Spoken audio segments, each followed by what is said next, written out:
About to see the Burgers in the field. On the TV side, we have the starting lineup up for Hub City, so let's go in that order. And a big return to the lineup tonight. Great to get Paxton Kling back atop the lineup for Hub City. The Spartanburgers have been missing one of their best outfielders, a top 30 prospect in the Rangers system, because of a hand issue. Paxton hit by a pitch against Winston-Salem about a month back. Hasn't played since, but he's back atop the lineup as the DH. Maxton Martin follows in right. Then the shortstop, Luke Hansen, and the third baseman, Glader Figueroa. Mainstays in the middle of the Spartanburgers order in this second half of the season. Quincy Scott, who's homered in back-to-back series, is in center field, followed by the first baseman, Antonis Macias. Bottom third for Carlos Maldonado tonight sees Esteban Mejia at second base, Cal Stark catching, and Chandler Pollard in left. We'll hit the Rome side too for you, Pete. Eric Hartman, who some people have ranked above Cam Caminiti in the Braves system, is the DH. He's the leadoff man with already an impressive series put together. 8 hits and a bevy of runs scored. He's followed by the shortstop, Alex Lodis. Then the left fielder, Owen Carey. Dixon Williams bats cleanup, Mason Guerra 5th, and Dallas Macias 6th. Bottom third, Colby Jones at second, Luis Sanchez at third, and the catcher, Colin Burgess. Rome's lineup tonight, 3 lefties, a switch hitter, and 5 righties matching up with Caden Scarborough, who's 0-3 with a 3.60 ERA, but he hasn't pitched deep into a game enough to qualify for a win, so you can put the win-loss record aside. Pollard, Scott, and Martin in the outfield for Hub City. You saw the infield, Figueroa, Hansen, Mejia, and Macias, and Cal Stark behind the place. And Hartman, well, just mentioned the kind of run he's having. Keep in mind, this guy was a 20th round draft pick from Canada, from Alberta, back in 2024. Could have gone to Michigan to play baseball, but instead decided to sign with the Braves organization, and here he is. And the first pitch he sees from Scarborough is fouled away.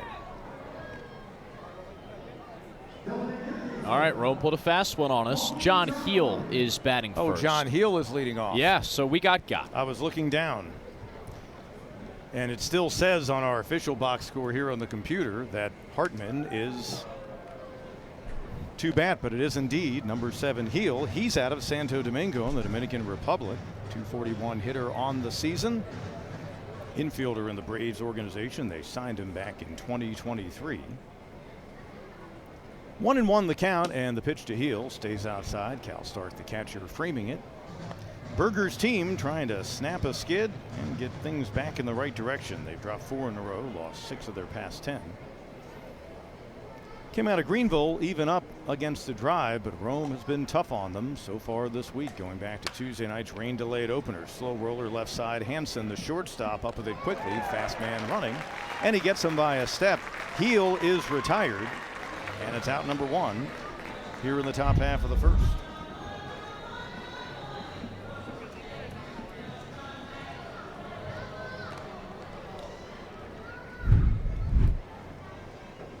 So in the ever-changing lineup situation, here is Mr. Hartman. Should have known that a lefty batter would not stand in from the right side. So the aforementioned 20th round draft pick of the Braves in 2024. And he fouls away the first pitch he sees from Scarborough. Hartman 7 out of 14, couple of home runs in the series. He's been going good. 10 out of his last 33. And you see 24 homers. You look up and you see 38 successful steal attempts in 44 tries. And the 1-strike pitch from Hartman, from Scarborough to Hartman, stays high and away. 1-1 the count.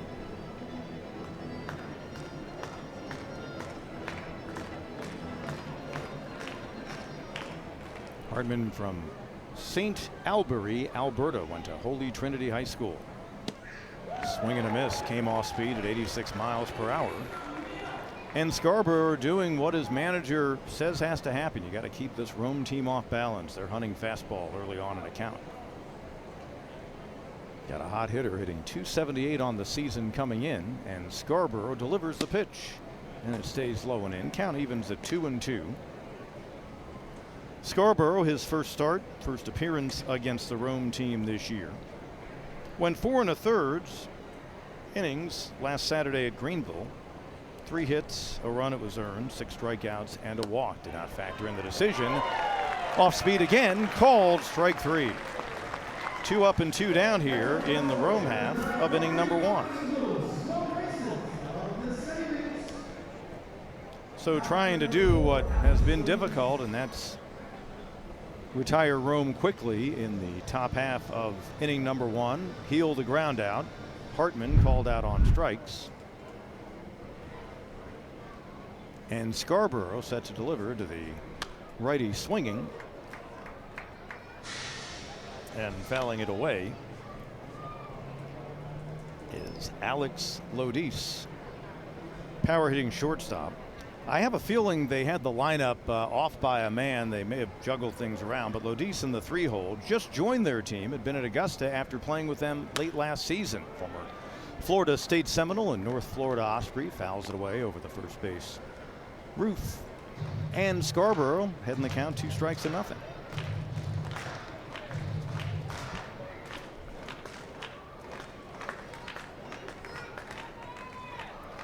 Two-strike pitch stays high and away.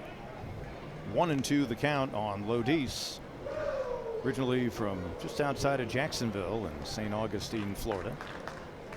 Earlier this season, Burgers faced his cousin, who plays for Winston-Salem and went to Georgia Tech during his college career. And a 1-2 pitch. Gets him in on the hands, fouls it out of play on the right side again.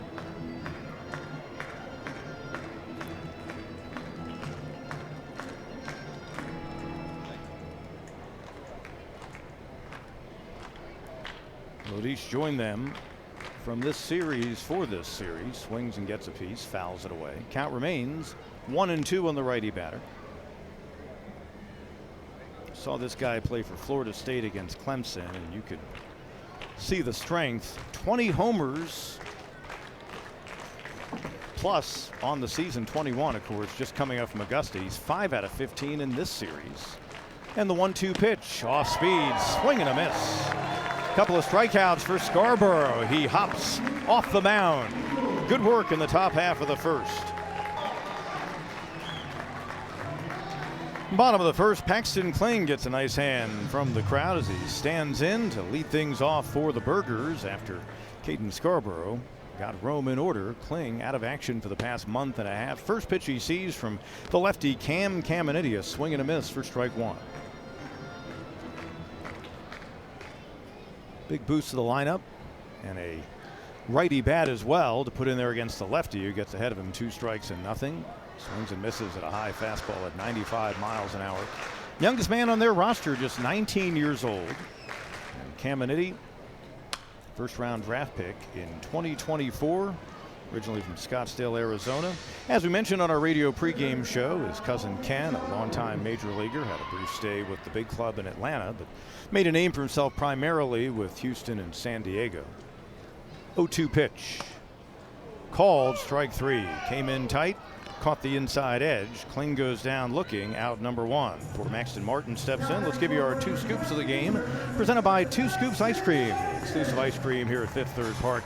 I think what Caden Scarborough did in the top of the first is absolutely critical for Hub City. Keep this Rome team off balance. That's not been the case over the first 3 games. And I'm starting early. You have to fight through the first, Pete.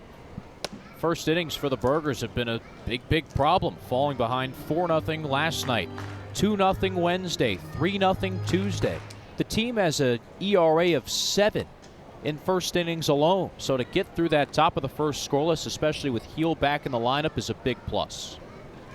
Maxton Martin in an 0-2 hole, and the lefty delivers to the lefty batter, and a swing and a miss. Bad looking swing, got him to chase outside. Looked like that changeup, which his manager Winston Sawyer says is really a plus pitch for Caminiti. And 2 up and 2 down, 1 looking, 1 swinging. Lefties hit 178 against him. What they're hoping for is he gets a little bit better against righties, but righties come in hitting 238 against the lefty Caminiti. And Luke Hansen fouls away the first pitch he sees. So far he's thrown 4 fastballs, none underneath 95 miles per hour. Plenty of zip, and he does hide the ball pretty well. And again, just 19 years old, it's really nothing more than just a matter of maturing as a pro baseball player for him to continue his growth. Comes off speed that time and got Hansen out in front, swing and a miss. 2 strikes and nothing. Hansen, couple of 4-hit games last week in Greenville. Chopper foul up the first place side. 4 out of 11 in this series. He's been going well, 11 for his last 26. He has been consistent for Hub City all year. Starting shortstop from day one. He and Figueroa both constants on the left side of the infield. Another 0-2 pitch. That stays low and away.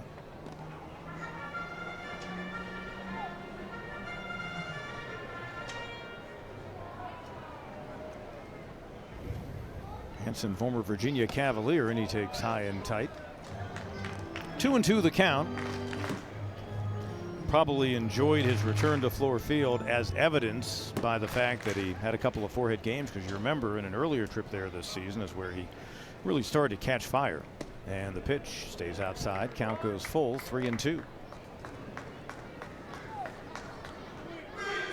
10 out of 26 against Rome pitching in the 2 series this season for the righty batting Hansen, and the lefty Caminiti delivers that changeup, swing and a miss. He retires the Burgers in order, all by way of the strikeout. Head to the second, scoreless so far. Game 4 of this series on a Friday night at Fifth Third Park. Top half of the second inning. Rome and Hub City here at Fifth Third Park. Game 4 of this series. Beautiful night. Really a pleasant final day of July, temperature-wise, around the upstate today. Great night for baseball. Folks still coming in on this Friday night. Caden Scarborough, a couple of strikeouts in retiring the side in order in the first, faces the left fielder Owen Carey.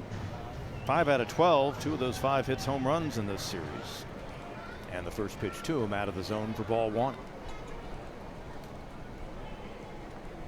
Scarborough comes off speed. Carey offered, pitch called a strike anyway. That's the sweeper, which has been so effective for him, especially last week in Greenville. He's got the splitter too, but hasn't used it as much. Pitch, liner, left center field, going to get down, and a gapper.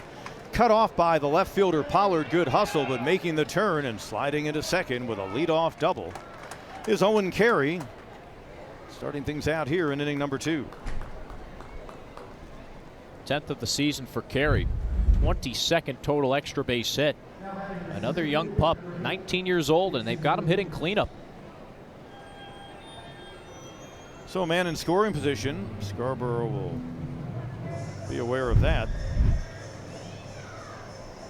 Here's Dixon Williams, lefty hitting center fielder. Lefty's hitting .277 against Scarborough this year. And the first pitch to Williams, foul tipped into the glove of his catcher Cal Stark, as Scarborough gets ahead of the batter. 1 strike and nothing. Williams has homered in the series, 2 out of 14. 5 for 37 against Burgers pitching on the season.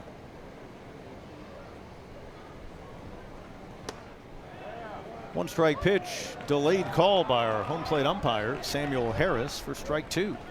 So again, keeping hitters off balance, that time delivering with velocity, and getting ahead in counts has been big so far over the first 5 batters that Scarborough has faced.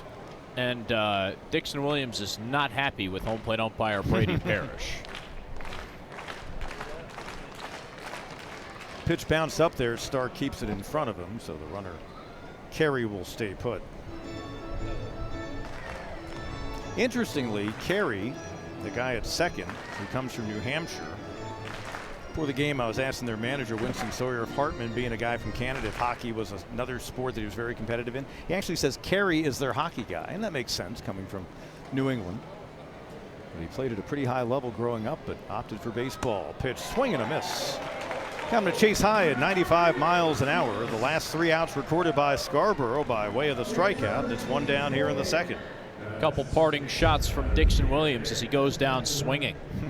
The Rangers are looking for Caden Scarborough to regain his fastball velocity, which he had last year. He was living from 94 to 97. When he came back from his surgery and his rehab, he was in the low 90s, but tonight he's throwing some flames. Mason Guerra, the first baseman, takes a pitch low and away for ball 1. Guerra has hit everything hard this week. He's got 10 hits over his last 5 games. Pair of bombs here, including last night when he went off the dead center field batter's eye. He's hitting 9 straight, and the 1-strike pitch stays high, or 1-ball pitch, and the count goes 2-0, so behind in the count in the batter for one of the few times so far for Scarborough. Not only hits in 9 straight for Guerra, but a 31-game on-base streak, which is the longest in all of high A at the moment. Wow. Has the average up to 256, 10 homers on the season, fouls it away, and the count goes 2-1. Has hit 3 home runs this season against the Burgers, was just 2 out of 6 in the first series here. And one of those hits a home run. 2-1 the count. The runner at second, Carey. They'll throw behind, and they got him. What a great job. Picked off Carey, 2 outs. I don't think Carey had a mind to steal. It was just a secondary lead, a couple of bounds towards third. He sticks his right foot in the ground and gets caught by the turf monster. And you notice Caden Scarborough with a nod to Cal Stark, who made the call to go ahead and try to pick him off. So that's 2 away. Now base is empty. And the pitch to Guerra in for a strike, evens the count 2-2. All of those pickoff plays are done by a quick flash of the glove. If Stark drops his wrist towards the ground, Scarborough knows to twist around and throw back to second. Good catch, Pete. I couldn't help but notice it. It was almost like he was pointing in basketball to the guy who made the pass to him for the dunk. In the air, right center, Quincy Scott, the center fielder, calls off his right fielder Martin, makes the grab right in front of Martin, and the side is retired. So leadoff double, but the pickoff, and a reasonably clean inning for Caden Scarborough. Scoreless middle of the second here at Fifth Third Park. Rome and the Burgers on the Founders Federal Credit Union Spartanburgers. Bottom half of the second, this final night of July, and we probably should have mentioned it earlier, Christmas in July here at Fifth Third Park. I noticed a Dickens Christmas Carol aura to some of the folks in their various outfits, and they've been playing Christmas music as part of the ensemble leading up to the ball game tonight. Well, Burgers would love to find the present of a win under the tree, and Glader Figueroa has been going pretty well, especially in the power department. Looks at a first pitch strike from Cam Caminiti to lead things off here in the home second. 3 out of 11 in the series. He had his 18th homer the other night.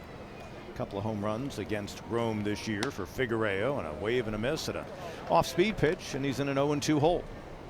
When Caminiti pitched against the Spartanburgers first time around, mid-May, Glader had 2 hits off him. Lefty on lefty, and Burgers' third baseman takes outside for ball 1. Again, there's some deception with that delivery. I believe you mentioned it earlier. He hides the ball well and comes off speed that time, 83. Got him to chase high, and all 4 outs recorded so far by way of the strikeout, and that's the 3rd straight swinging. So Caminiti's season high in strikeouts is 7 against Jersey Shore back in mid-April. We are 4 batters in, and he's over halfway there. Comes off an effort last week in 5 innings against Frederick with 5 Ks. Quincy Scott, first pitch swinging, skies it high and out of play down the right field line. Not a bad approach from Quincy. Heard him on the pregame show on Fox Sports Spartanburg say that his favorite way to hit is to take the ball to the opposite field. It's where he hits most of his extra base knocks.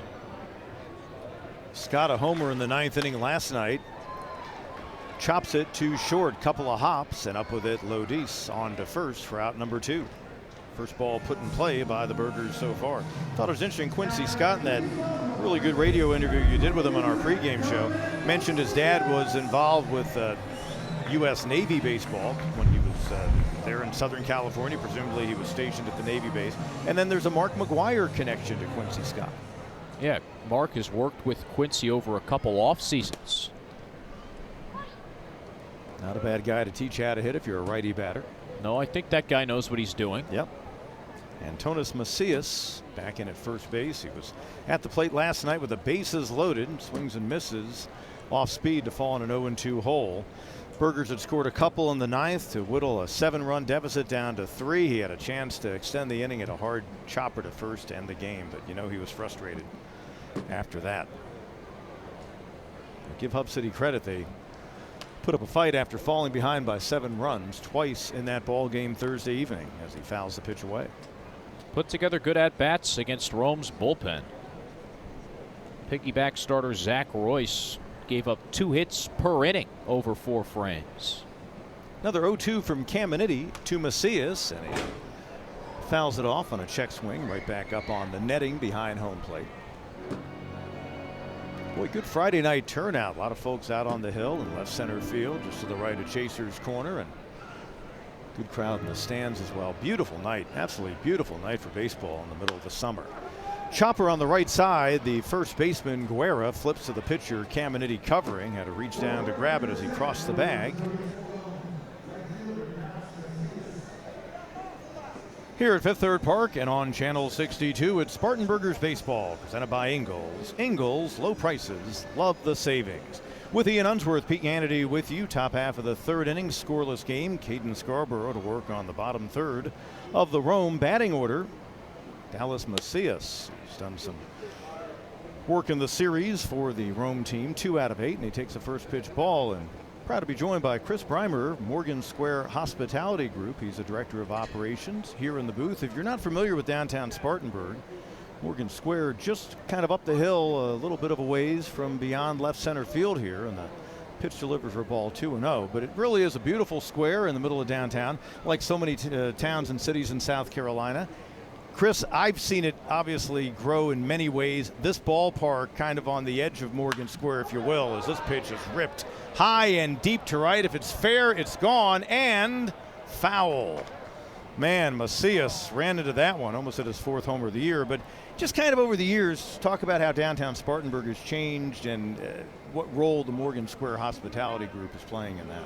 Yeah, sure. I mean, Morgan Square definitely doesn't look anything like it did 10, 15, even 20 years ago. We're lucky enough, especially with Delaney's and our new restaurant, Isla's on the Square, to be kind of right in the middle of downtown, and we get to be a part of the growth and kind of witness it. And it's just so much has changed over the years, and we're kind of just happy to be right there in the thick of it. 2-1 pitch popped up center field. Scott over to his left, and he puts it away for out number 1. With the Spartanburgers coming to town over the past 2 years, I've seen so many fans flow down the hill, right, from the various entities, the restaurants, the bars, and come in through that left field gate and make memories. How have things changed for Morgan Square and for your businesses over the past couple of years? We see the same thing. I mean, we have all the parking garages up on Dunbar Street, kind of up towards the Denny's building. We see families, young adults, all kinds of people coming up that way and kind of trickling down towards the baseball stadium. You walk past, obviously not just our restaurants, but plenty of other ones as well. A lot of shopping, just a lot of things to do, and then you get to end up with this beautiful new park down here. It's really awesome. It's kind of just a bookend on the west side of downtown. 2-0 on the third baseman Jones, righty batter, 8th place batter in their lineup. Scarborough delivers, and the pitch stays low, 3-0. Really interesting collaboration going on between the Spartanburgers and the Morgan Square Hospitality Group. The exclusive Elijah Craig barrel pick collaboration. Talk to me about that as a 3-0 pitch is about to be delivered to the batter Jones, and inside ball 4 and a 1-out walk. Yeah, it's something, the Elijah Craig barrel pick is something that started to come to fruition towards the end of last year, in the beginning of 2026. Us, the Morgan Square Hospitality Group, the Hub City Spartanburgers, and the Hub City Bourbon Club decided, let's find a way to collaborate with the distillery and to celebrate the 100-year anniversary of Duncan Park. And we landed on that. We received the barrel a few weeks ago, and it's actually available to buy now. So there's very limited quantity. But runner on the move, pitch in, and a throw down, safe. Pitch was called a ball. Not a bad throw by Cal Stark, but a great jump by Jones, who now stands at second with one away. All right, first question, have you tried it? It's delicious. There's a group of about 5 or 6 of us in the room, and there's different ways to choose the bourbons, but the way that we did that one was almost a blind test, and we all 5 or 6 people agreed on the same. Jones again trying to steal third. He does. The throw down by Stark off the glove of Figueiredo, who run the ball down over near the. Yeah, we were just able to agree on the same barrel blindly, which is kind of crazy. Like, it doesn't usually happen that way. Fate. Second question. How many bottles do you have, and where can I get my hands on them? Yeah, there's about 3 dozen bottles left for the public to purchase. Oh, boy. And you can buy those at Liquor Point downtown, just right down the street here. Just right over the left field wall, pretty much. And you can get those tomorrow. Wow. Maybe if I flash my Spartanburgers ID, they'll give me a discount. I think we can figure something out. All right, so. I like that out of you. I like that. Thank you, Chris. 1-2 the count of the 9th place batter, the catcher Burgess. Infield in. Scoreless here in the top of the 3rd. Trying to keep that runner at 3rd. Stark the back pick throw, and the tag just missing, getting the hand of the diving Jones. He just got back into 3rd. The throw beat him in. Yeah, the throw was slightly behind the base, and Figueiredo playing in had to loop behind 3rd base to get himself in proper position for the tag. Chris Breimer from the Morgan Square Hospitality Group joining us. Swung on and missed. 4th strikeout and a second out in the inning. So, Chris, we've got Banana Ball coming up next week, and I know plenty of people are flocking to Spartanburg for that. If they've never been downtown, been to Morgan Square, talk to me about a game day itinerary for them prior to Banana Ball. Where should they go? Well, not to be self-serving here, but I would say a good day starts on Morgan Square. Breakfast at Flying Biscuit, lunch at Delaney's Irish Pub. Our other restaurant, Isla's on the Squares right downtown. We're really lucky that we have so many awesome places in such a condensed area, and it's growing. So make your way down here. There's places to go afterwards. Come back to Delaney's, or if you find yourself on the way home to the east side, go by Gerhardt's Cafe. You guys got the live music queued up for postgame? Oh yeah. Yep. I just love what they've done with the tables out there on the closed-off street and all that. 1-1 the count on Heel. Second time up, he grounded out to short to start the game. Second baseman, and he takes the ball 2-1. Runner at 3rd is Jones. Scarborough trying to keep him right there, especially going against one of the best pitchers in all of pro ball, the minor league level, Cam Caminiti. And a 2-1 pitch coming to the Rome second baseman Heel, and he hits it in the air to left. Coming in is Pollard. He puts it away for out number 3. Mejia, Stark, and Pollard due up against the lefty Cam Caminiti. 6 up and 6 down so far for the Braves' top prospect. Bottom of the 3rd, scoreless. And the first pitch delivered to Esteban Mejia, in for a strike. So 3 righty batters at the bottom of the order, and Mejia's been going well. 8 for his last 22. 2 out of 8 in the series. And a 1-strike pitch coming from Caminiti, and a swing and a miss. Mejia wasn't playing every day when he first was called up from Hickory, but he is fun and he is fearless. Off the field, he's a bouncing ball of energy. Out of the Dominican Republic, takes low and away for ball 1. And then he gets on the field, and even if he's only playing once a week, he looks like a 5-day starter. 280 as the night begins. Couple of homers, 14 batted in. He fouls away a 1-2 pitch hard into the screen over near the Burgers dugout. And he's bounced around. He can play 3rd, he can play 2nd. Hub City played him at 1st a little bit last year, and he came up as a shortstop. He has been up on different levels of the Rangers system as he fouls a pitch away, out of play down the right side on the concourse.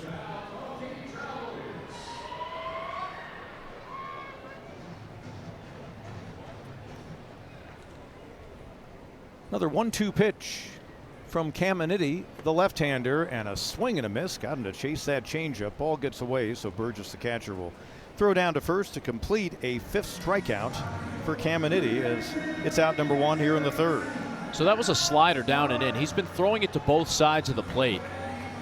but it has so much horizontal break that it covers almost the entirety of the dish. And from his arm slot, which is rather low from the left side, it's tough to pick up. And again, just 19 years old. That's the other thing. And growing up in a baseball culture with a cousin who was a high-level major leaguer, swing and a miss by Clark, that 96-mile-an-hour fastball. And Winston Sawyer, his manager, says you can just tell that there's an understanding of baseball that was influenced by the baseball family that he comes from. Pitches out of the zone, ball one. It's interesting because Cam Caminiti never met his cousin Ken. Ken passed away. Yeah, the late Ken Caminiti. Early 2000s, and Cam was just a baby. Pitch fouled right off to our right. It hit in the window of the booth. And obviously deep baseball ties throughout the family beyond that, but Ken was the one who made the name. And boy, what I've seen so far over the first 7 batters plus that he's faced, I think you can see why this guy was a first-round pick. 1-2 pitch just off the plate, and Stark able to hold up as he gets the benefit of the appeal to first. 2-2. And the pitch, swing and a miss. 95 miles an hour, out number 2, another swinging strikeout. And that is 6 so far.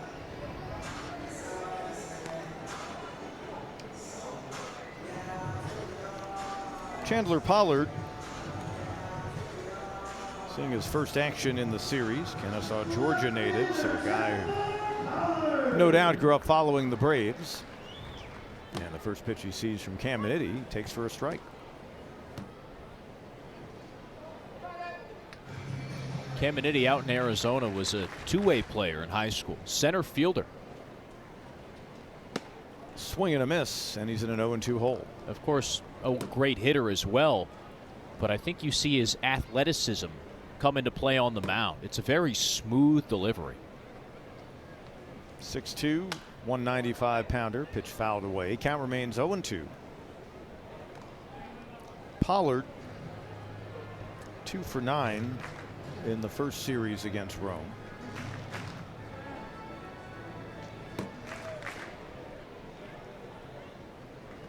And another 0-2 pitch, a swing and a miss, strikes out the side. 9 up and 9 down for Cam Caminiti. Leading off the fourth for Rome, Eric Hartman leads things off here in the top half of the 4th inning. Caden Scarborough matching with Cam Caminiti. A couple of guys you more than likely will see in the major leagues in just a few seasons. I'm anxious to keep an eye and see in an interleague game when the Rangers and Braves play. If this is a pitching matchup, that'll be cool. Scarborough went 4 1/3 his last time out. First pitch, swing and a miss by a good hitter in Hartman. Both pitchers just over 40 pitches through 3 innings. Scarborough 4 strikeouts, and Caminiti is tied a season high with 7. 1 strike pitch low and in. Hartman, the DH tonight, going down looking his first time up. But given the time of year, you wonder if both of these guys will be pitching for the same respective orgs when they make it to the majors. And we'd be lying if we didn't tell you we're just kind of keeping an eye on social media. Pitches in 2-1 because the deadline is what, 4 p.m. Monday? Yep. And Monday, August 3rd, rather late. Various conjecture that I've heard is that things should really start getting active today on the Friday going into the weekend for any number of reasons. 2-1 pitch taken for a strike at 88 miles an hour. Well, we've talked about this throughout the week. There are so many teams, especially in the American League, that are clumped at just over 500. In the Rangers division, the AL West, almost everyone is within 2 to 3 games of each other. Pitch a ball. And that's the thing. There are very few obvious sellers at this point, and so many buyers. And, you know, nationally, you got 5 teams within 3 games of a wild card spot. I think that's what it is going into tonight. 3-2 pitch, and Hartman takes a called strike 3. And he has something to say to the home plate umpire, Samuel Harris. Second time he's caught looking, and the strikeouts build for Caden Scarborough. That's his 5th. Backdoor breaking ball, and yeah, Scarborough got a little help. Dixon Williams was also not pleased with the outside corner back in the second. 2 times now that Rome's lefties have been bitten. Had a feeling we had ABS that might have gotten flipped. Lodis takes a first pitch ball.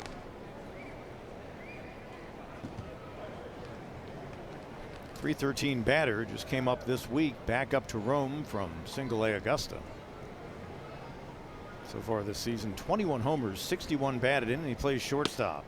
Off speed, good pitch, top of the zone for a strike, 1-1. And sweeper and cutter continue to be good pitches, complementing the Scarborough fastball. 1-1 the count, and backs him out of there. 2-1. Haven't seen the cutter as much first time through the order. He might start mixing it in second time around to bridge that fastball sweeper gap. Might look like a heater, but at the last moment it'll move away from a righty. 2-1. Reaches out, fouls it away, and the count 2-2. And that was the cutter, and it was beautifully placed. Bottom outside corner. Opposing hitters hitting .205 against Scarborough coming into tonight. So far he's allowed just the double to Carey, the only hit in the ball game for either side. He eventually was left stranded. I should say he was picked off. Even better. Even better, and then it was Jones who reached on the walk, stole his way to third. They, by the way, one more stolen base for them, and they'll have 200 on the year. They are a running ball club. So they picked off the runner Carey at second in the second inning, and then left the runner stranded at third, did Rome, in the third. And the pitch hits him, and down to first goes Lodis as the third base runner of the game for Rome. And it comes with one away here in the fourth. Splitter that got away from Scarborough. Definitely making an attempt to use that split finger more and more as he regains his final form. And you don't hate it, but this is a part of the order that can punish any mistake. Carey and Williams have both left the yard this week. 6th batter that he's hit this year for Scarborough. And a throw to first to chase back Lodis. 15 out of 20 in stolen base tries this year overall at his 2 stops. He's not the headline threat on the base paths, though. That's John Heel, who's got 43, most in the South Atlantic League. Lefty batter, righty pitcher, and the first pitch of this appearance for Carey is in for a strike. 10th double of the season, back in the second, then got caught way off of second base, and Scarborough able to pick him off. Throw over to first to chase back Lodis. Top 2 hitters in Rome's order, Heel and Hartman, have combined for over 80 swipes this year. And Rome is gearing in on its 2nd season in a row with the South Atlantic League leader in stolen bases. And Heel's been caught just 6 times, so pretty decent success rate. Swing and a miss. 93 miles an hour. He's heading the count 0-2. Some teams are 1 through 9 threats.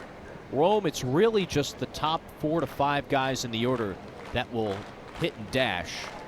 Colby Jones in the 8-hole can also move. 1 away here in the fourth. 2 strikes to nothing, and the pitch high and away. 1-2. Carey, 6 out of 13 with a couple of homers in the series, did not face Burgers pitching the first time around back in May. 14 for his last 36. Pitch fouled away. 1-2. The count remains. Runner was going there. Probably hit and run if I had to guess. Carey took a splitter below the knees. Would have been ball. And we told you Lodis has had some success on the base paths this year, and he's with the right club now in their system. They continue to show his ability to run the bases. Another 1-2 pitch. Runner on the move again. Popped up on the infield. Mejia, the second baseman, calling off Figueroa, the third baseman, who'd gotten all the way to short center field. And 2 away, and back to first goes Lodis. Rather great awareness from Figueroa to realize that the shortstop Hansen was covering second. That meant there was nobody behind him to make the play. and Quincy Scott playing well too deep in center field. I mean, that's the cleanup hitter at the plate. And Quincy's worried about a ball over his head, not something into shallow center. Here's Dixon Williams. Another lefty in to face the right-hander Scarborough. Another throw over to first to chase back Lodis. Williams, 1 of 5 to strike out against Scarborough, and 1 of 3 who's gone down swinging. And the pitch to him, called a strike. Looked like he was trying to hold up his swing.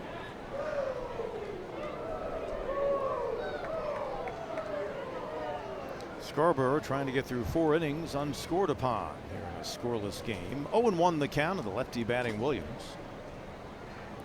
Another throw over to chase back Lodis.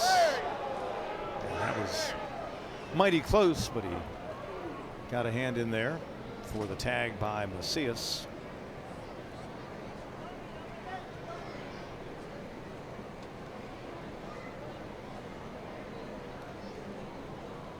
Williams, 13 homers on the season, one of those coming in this series. And the pitch to him, big swing and a miss, 93 miles an hour. And once again, Scarborough up in the count, 0-2. 2 away here in the top half of the 4th. Another look at that throw moments ago and how close it was at first. Lodis got his hand in. Scarborough again delivers an 0-2 pitch. Runner on the move. Starks throw down and out. Over sliding the bag, Lodis.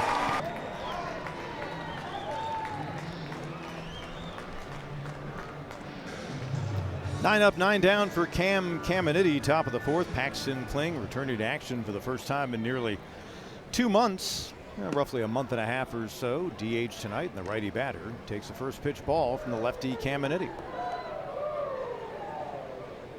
Mid-June is the last time he saw action before going on the injured list. Foul tip into the glove of the catcher Burgess. Count evens 1-1. So Kling was hit by a pitch in the backside of his right hand, and he's wearing a protective guard on the backhand, his right hand at the plate. Most of the time when batters go up there, all the protections on their front side, shin guard on the left foot, elbow guard on the left arm. But Paxton Kling is trying to protect the hand that was hurt, so it's on the backside. You can really look at that hand closely. You can kind of see it. Fouls the pitch away.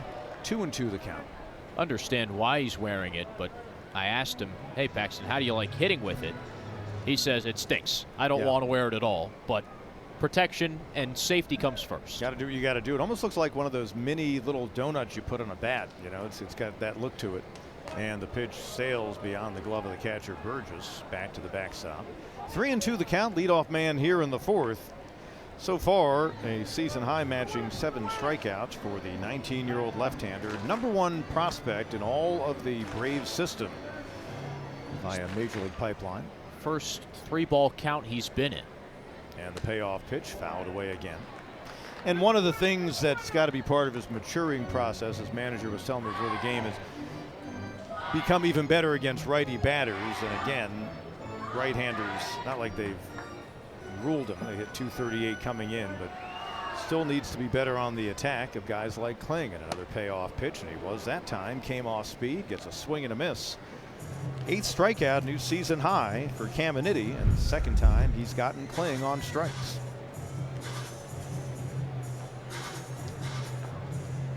Paxton Martin, a couple of singles last night. They're hoping that gets him going. He's been kind of scuffling a bit. 6 for his last 31. He went down swinging his first time up, and a swing and a miss for strike 1 here. Martin was flaming hot at the beginning of the month, tearing it up in Asheville, came back and whacked a couple of home runs against Frederick. A couple of strikes now on him as that pitch called in the zone. 2 strikes and nothing. 3 out of 13 in the series.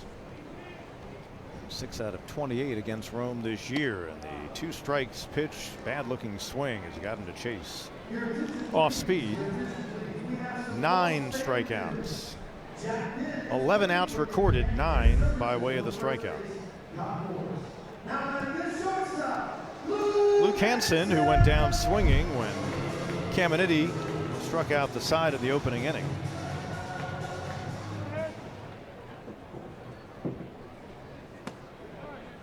You know, it's interesting. I'm sure that every GM that's talking with the Braves, who are obvious buyers, trying to shore things up, the team sitting 7 games or so up in their division and thinking really deep into the playoffs. Here's a shot to left, going to get down. Left fielder carry over. It'll go for extra bases. He bobbled it. The ball rolling to the warning track, and Hansen in at second with 2 away. The first hit and the first base runner after Caminiti retired the first 11 batters that he faced. Hansen turns on a heater, up and in.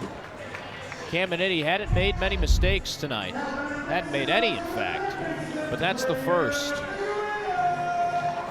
It was clearly a hit. The ball was like booted by carry out and left.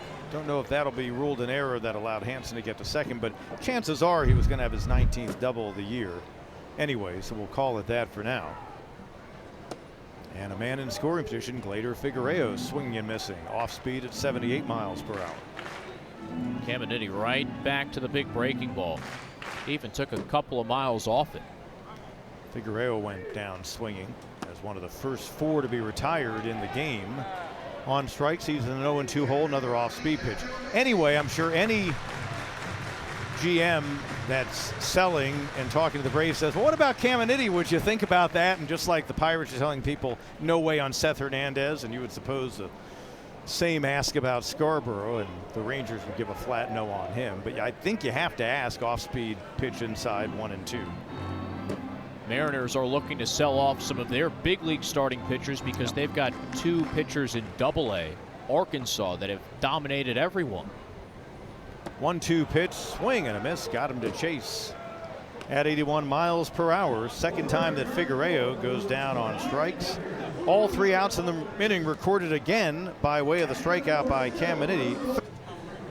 Top half of the 5th inning, we are scoreless.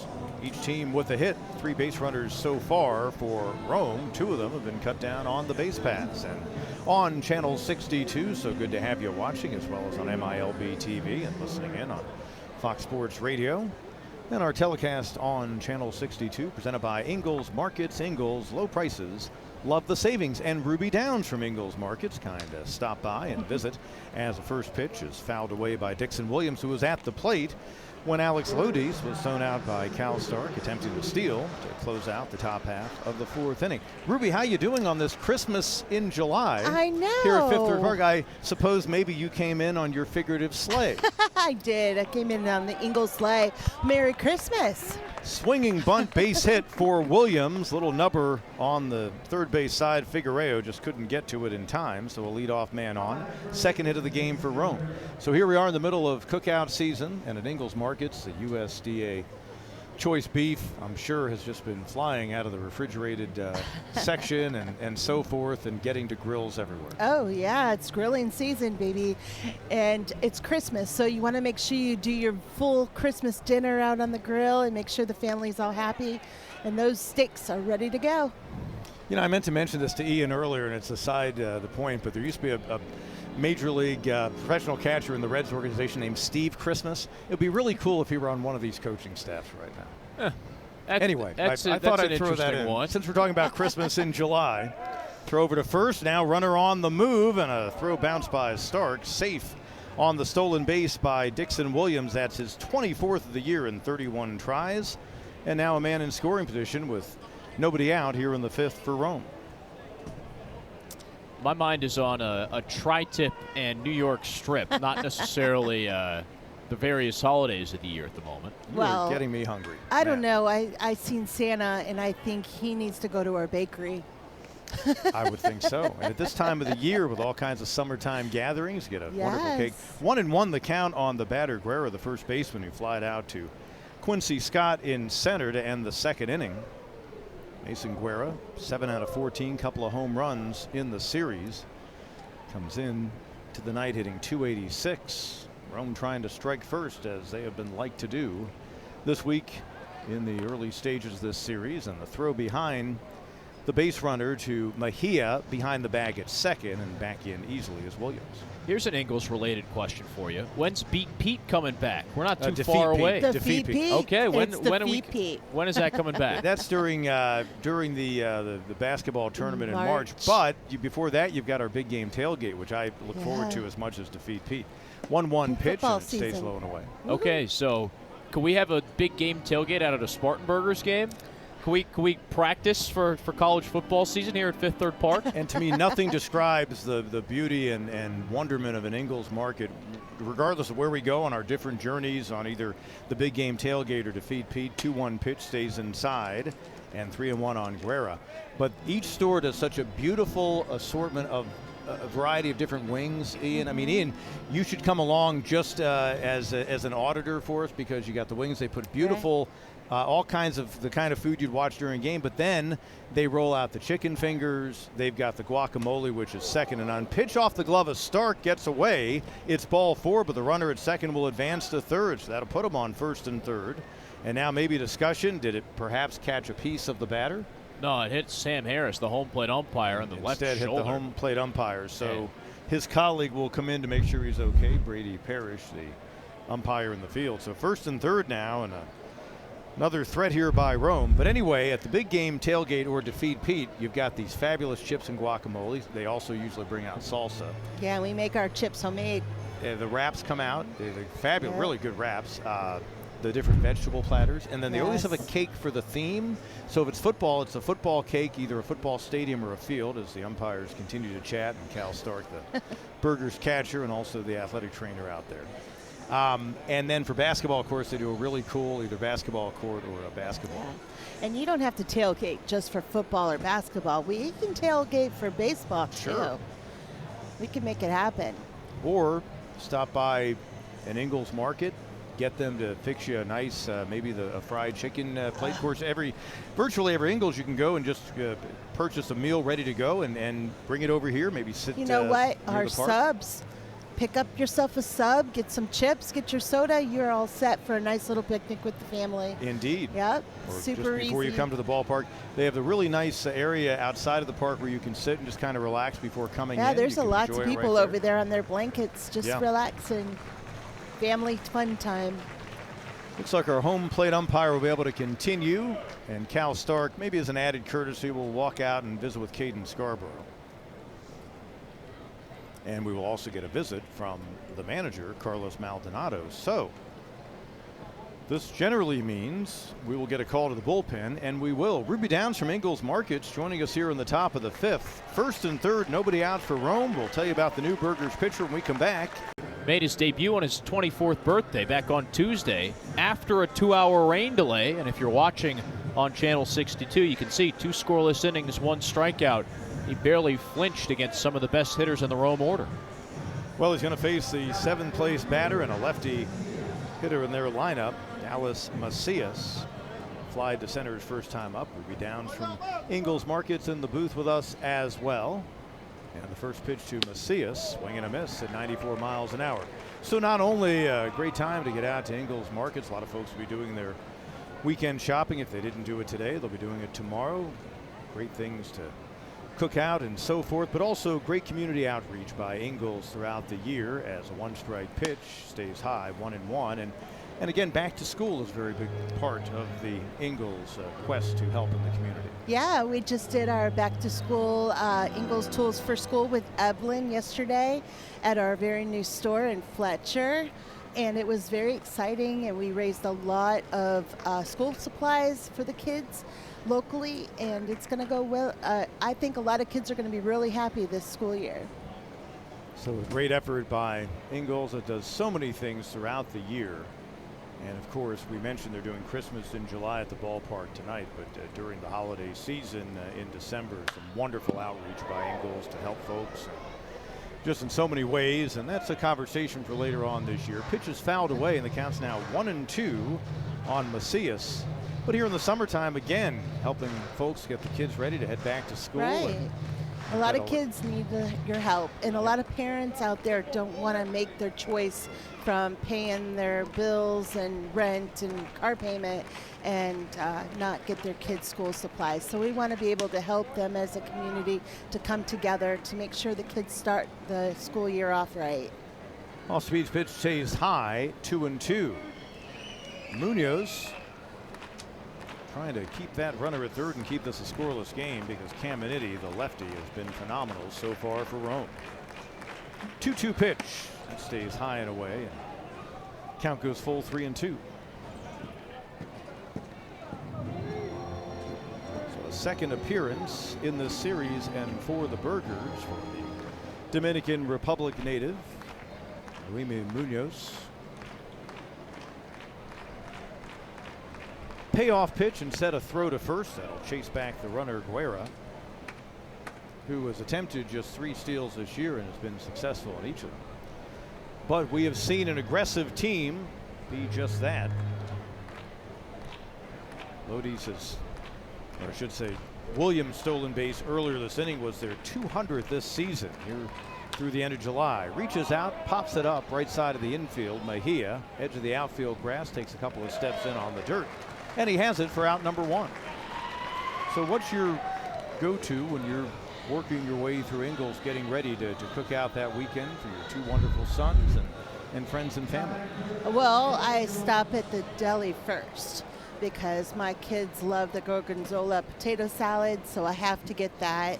And I like the macaroni salad, so I get that. And then I swing around to the meat department, and either I do burgers because they like my homemade burgers, or I will flop up a couple steaks on the grill. So, and don't forget the grilled corn. Can't forget that. So that's important as well. Interesting. I was encouraged to go to that technique about a couple of years ago. That's the only way we cook corn.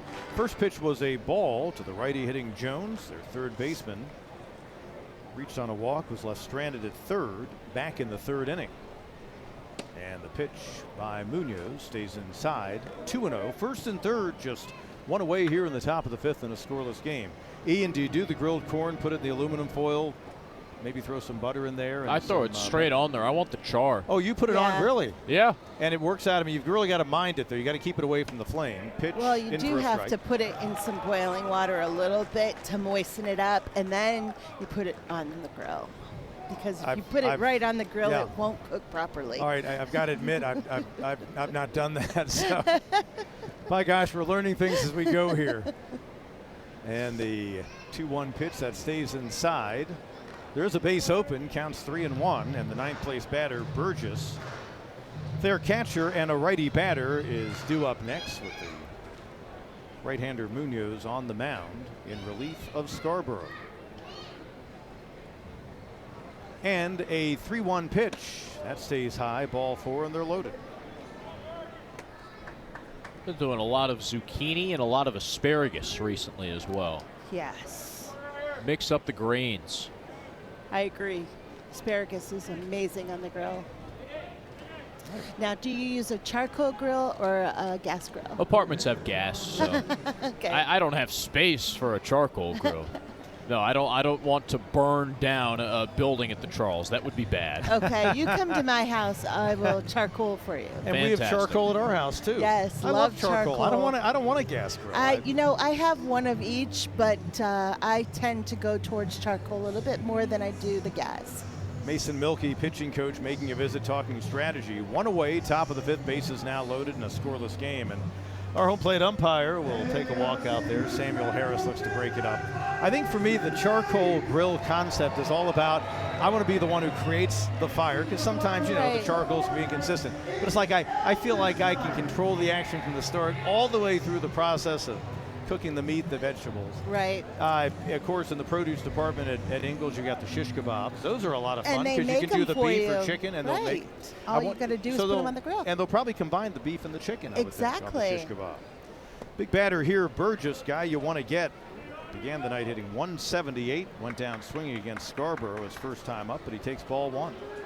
See, my problem is I can never light the charcoal, so I buy it from Ingalls, that match start already, and just light the bag up and call it grace. So you do empty the charcoal into the grill, right? Well, yeah, but it has the lighter fluid on it already. Absolutely, that's so what I use. you just flip it Sure. and it's done deal. I thought for a second you were saying you physically put the bag full of Well, charcoal into your. no, Okay, good. you got to dump it out. You absolutely have to. Yes, yes. We don't want to start any kind of negative environmental vibe here. You have to dump it out, but it lights automatically. It's wonderful. Yes, indeed. It's fabulous. 2-0 pitch, swung on and missed. Big pitch right there. 2-1 the count. Got him chase on a pitch low in the zone. 24-year-old right-hander, 6'2", 160, Munoz. Bases loaded around him, and a 2-1 pitch to Burgess, the catcher. Here it comes, and he chops it foul. When I was in an apartment, as I think about it, I had an hibachi that I put charcoal in. But I think the coating back then was maybe not as strict as we've seen time go on. Yeah, now they kind of prey upon you having fires. They're not real pleased with that kind of thing. 2-2 pitch, hard shot. Watch out over in that Rome dugout. In fact, Hartman was standing right up at the railing, and it might have hit on the post right next to him. I don't think it caught any piece of it. Ruby Downs from Ingalls Market kind of join us in the booth. Talking about Ingalls and what has been an extended top of the fifth. He remains scoreless. Big 2-2 pitch upcoming once again from Munoz to Burgess. And here it is. And it stays low, so the count goes full. And if you get all your supplies there, you also get your points for your gas. So it's a win-win. Get an awesome picnic with the family, and you get to fill up your gas cheaper. Hugely convenient. Ian, I can't tell you how many times I've gone to an Ingalls for a big game tailgate or Defeat Pete and also had to fill up the car. And was real happy that it was right there. Payoff I filled pitch. up before I came. Ball 4, and he walks in the first run of the game. For Burgess, it is a 19th RBI on the season. 1-0 as Williams comes across here in the fifth inning. A third free pass issued by Burgers pitching, and the second so far by Munoz. Love the Christmas music. They played Bing Crosby and the Andrews sisters. Yes. Melly Kalikimaka. Yep, they played that earlier. First pitch delivered to Heel, leadoff man, 0 for 2 with a ground out to short and a fly out to left. Real struggle for Munoz here. 18 pitches, 7 strikes so far.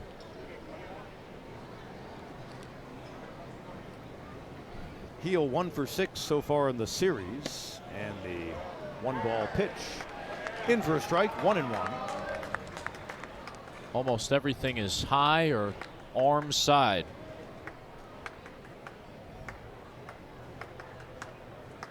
Heel from the Dominican Republic out of Santo Domingo against Munoz, who also hails from that nation on the island of Hispaniola. Ball gets away from Stark. I don't know if the runner at third, Guerra, realized it in time. He really didn't even make an aggressive attempt to come a third of the way.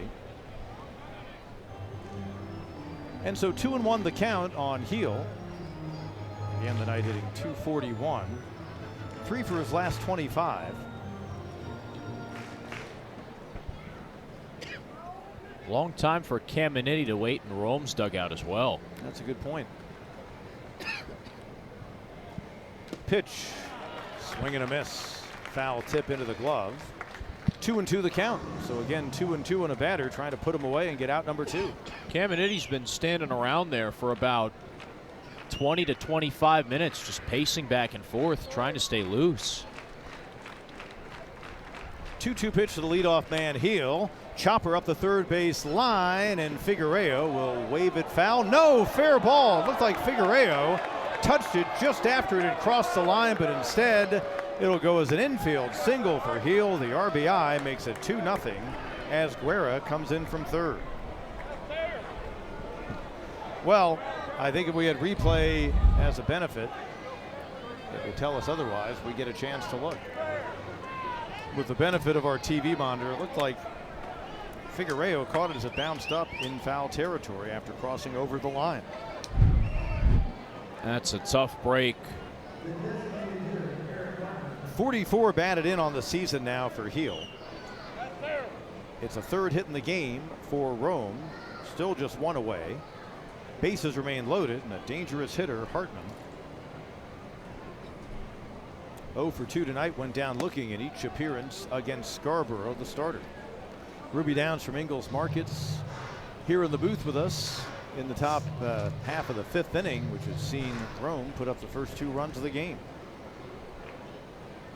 Backing up their ace, Caminiti.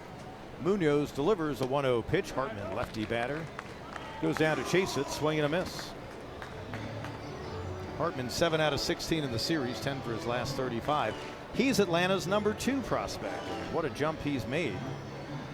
20th round pick in 2024, but a guy who just has continued to grow. Not necessarily sure that they saw this kind of advance. As manager saying before the game, though, he has that great speed, kind of a twitch to him, and they've seen even more of that athleticism this year as he takes the ball 2-1.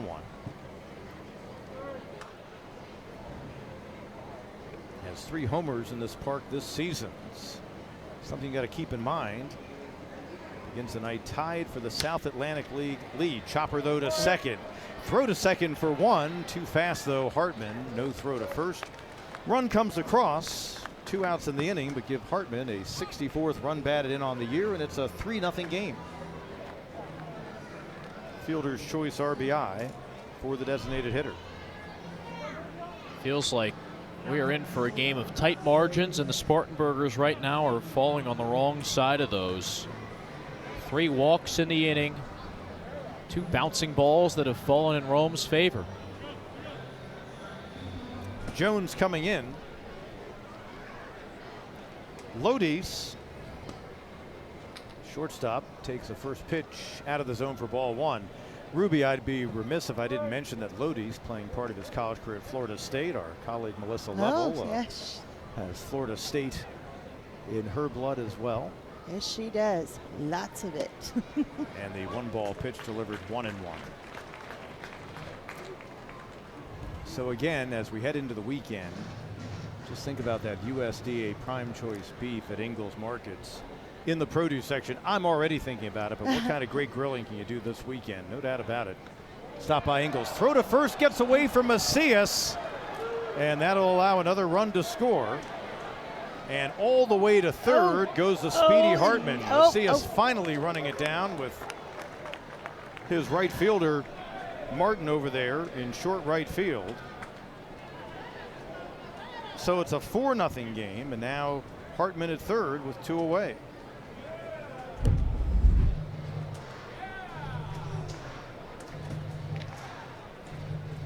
Well, the error, the first in the game on either team.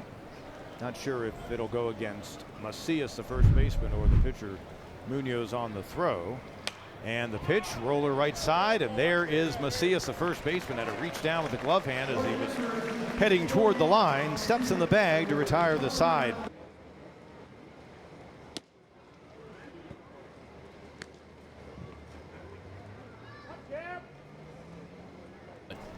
Those not with a game intent. And the 1-ball pitch hit well left center field, but moving over to his right is Williams, the center fielder. He has it for out number 1. Just 1 hit so far for the Burgers. That was a Hansen double last inning after Caminiti retired the first 11 batters he faced. 11 of the first 9 outs he recorded were by way of the strikeout, and then just for the fun of it, he went ahead and got a strikeout of Figueroa to close out the 4th inning. I stand corrected. 3, 6, 9, 10 of the first 12 outs recorded. Now 10 of the first 13 outs. Here's Macias. First pitch ball. Next pitch skied to right center. And there is Williams this time moving to his left. And he's got it for out number 2. Sky dropping in the distance, and it's getting to the point in the night where outfielders have trouble picking up the ball off the bat, especially when it's launched in the sky. They have to track it through the fans in the concourse behind home plate, then contend with the lights up in the sky and find that white pearl through the hazy deep blue.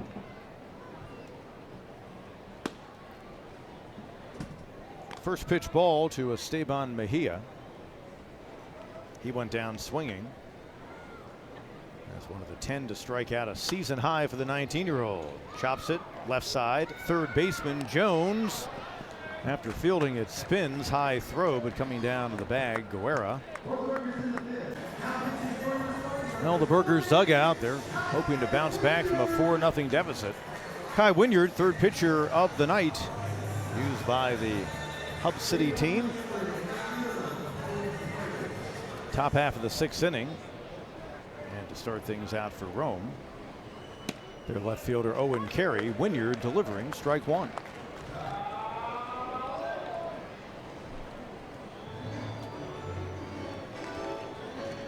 Well, once again, the Burgers facing a deficit against this Rome team, which came in overall in the season. They are 48 up, 48 down. Hard shot, first base. There's Macias behind the bag. He'll trot there for out number one.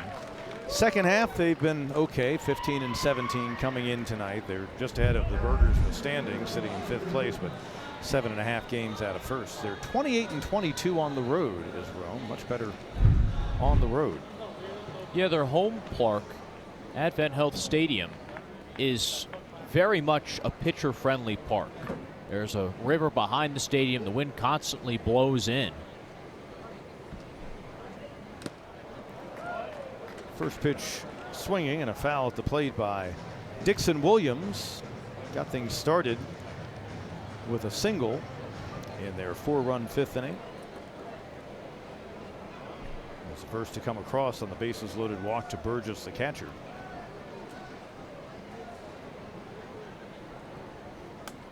The delayed delivery by Wynyard and a swing and a miss. 96 miles an hour up high. Got in the chase and he's heading the count 2 strikes to nothing. Rome has hit 74 home runs away from home, 29 wow at their home ballpark. Jeez. Came in with a .234 team batting average. Wynyard delivers, 2-strike pitch, swing and a miss. Out number 2 by way of the strikeout. Scarborough, the starter, fanned 5.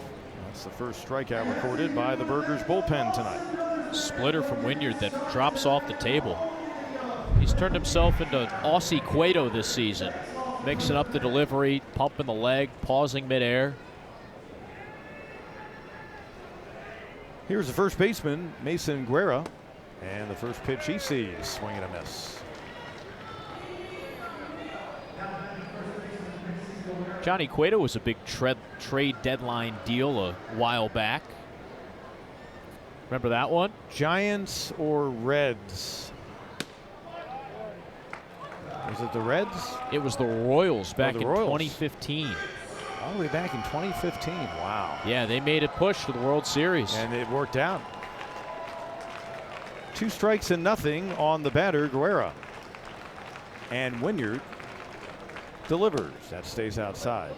So he had been with the Reds earlier that decade. Yes, that was team he came up with, team he became an all-star with. Team he dropped a ball in a raucous PNC Park in a wild card game with in 2012. 1-2 pitch. Called, strike 3. Boy, effective work out of the bullpen by Kai Wynyard.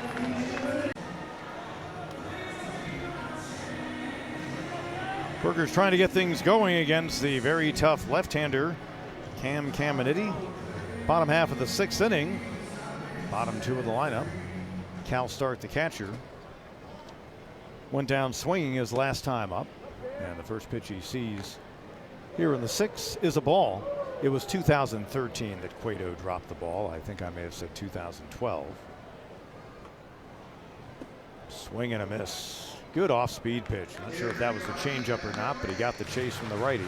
It's been all sliders, bevy of them. Both sides of the plate, just seeing breaking ball after breaking ball. It's falling out of Caminiti's hand.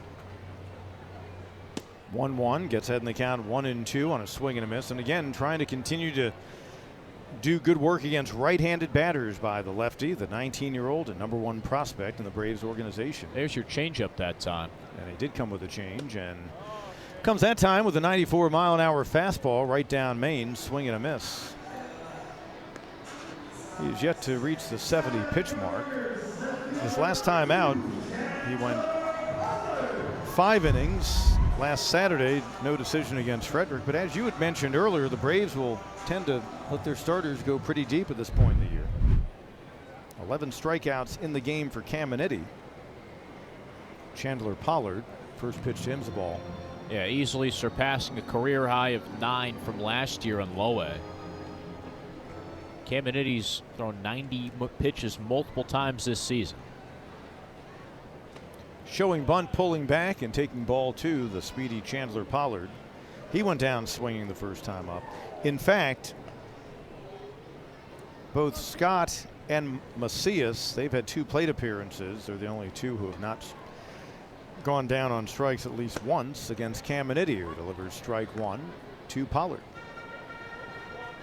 2-1. That's a pitch you got to look for. That's 94 down the chute.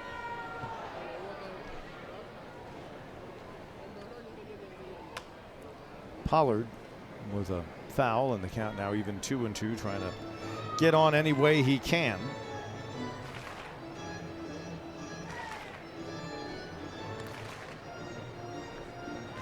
'24 first round draft pick for the Atlanta Braves. I saw some folks with their Braves attire on, so a lot of Braves fans obviously in this neck of the woods coming out and looking at a guy who within the next few years could well be a very vital part of their rotation as the pitch is a ball. Count now full 3-2 on the righty hitting Pollard, and the left-hander Caminiti delivers, and a swing and a miss. At 94 miles an hour, that pitch was up. 12 strikeouts, second time that Pollard has gone down swinging. It's no secret what the Braves' big league problem is. Injuries, especially to starting pitching. To have someone like Caminiti, who so far has been healthy throughout his entire minor league career and has been a horse at the front of the rotation, would be a huge plus. And the stuff in the mid to high 90s looks effortless. That time comes off speed and delivers strike 1 to Paxton Kling. His return game, been on the injured list since mid-June. Caught looking in the first, went down swinging in the fourth, and a swing and a miss, and he's looking at a 0-2 count.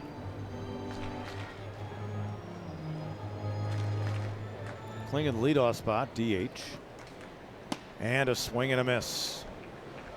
Caminiti is rolling. 13 strikeouts for the 19-year-old left-hander. 6 innings complete.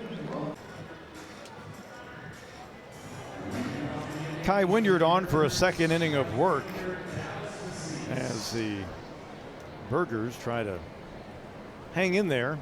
Top half of the 7th inning, down 4-0. And the first pitch he delivers, the lefty batting Dallas Macias, taken for a strike. You've got some really interesting comparative numbers on Caminiti and what he's done strikeout-wise so far for Rome. I think hang in there is a good way to put it. And the pitch high for a ball.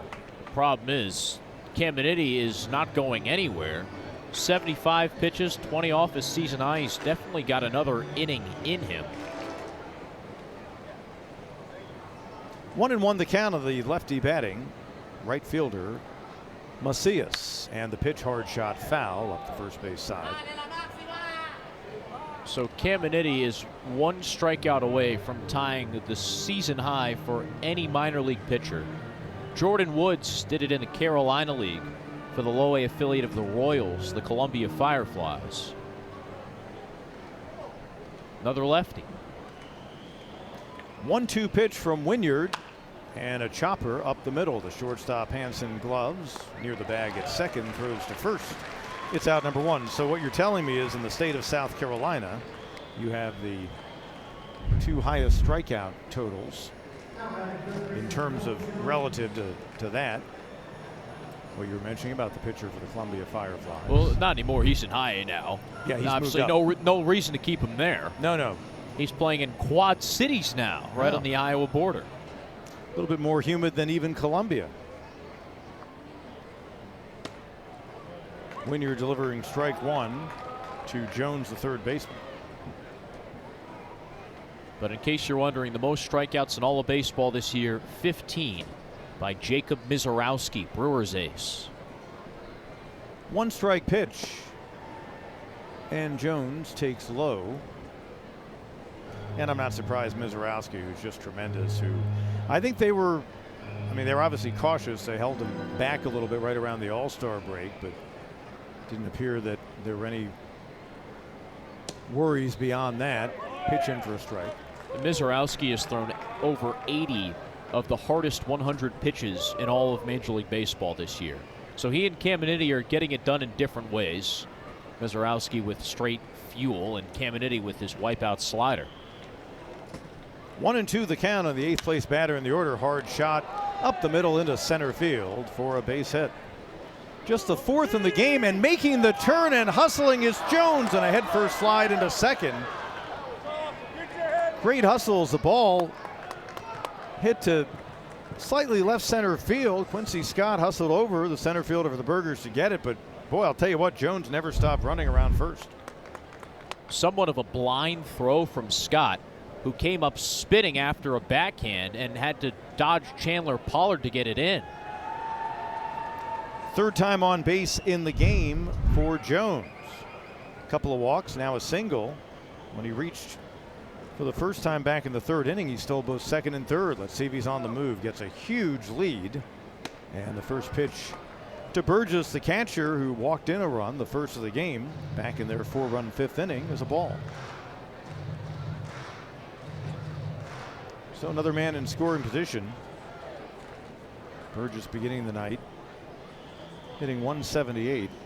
0 for 1 in the game, 1 for 9 in the series. And now Wynyard off the mound will turn, and the runner at second, darting back in there, Jones.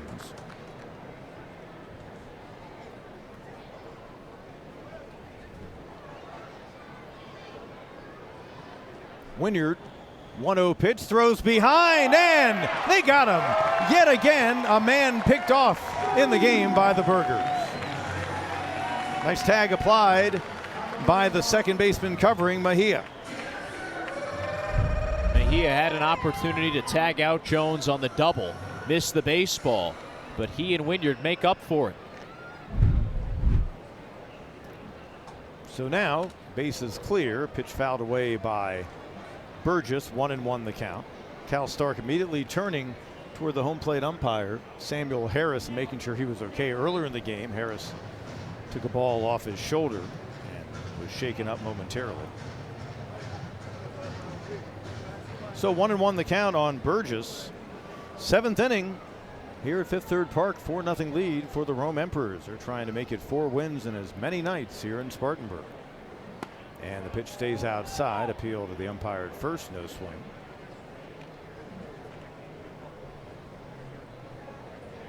Tonight has felt very different than the first 3 nights. That's for sure.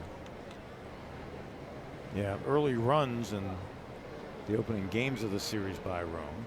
They didn't score until they put up 4 in the 5th. Swing and a miss.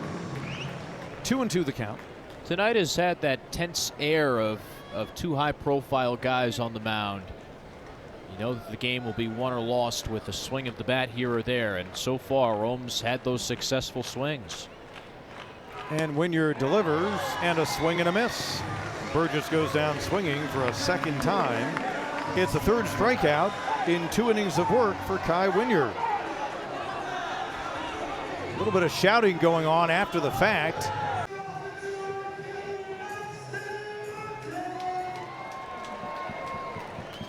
Bottom of the 7th, 4-0 for 4-0 for Rome. 0-1-0 for the Burgers. And the first pitch delivered by Caminiti to Maxton Martin. In for a ball with Ian Unsworth, Pete Hannity with you. 13 strikeouts so far for the 19-year-old left-hander in the Braves system, and that pitch in for a strike. Martin has gone down swinging in his first 2 at-bats on the evening.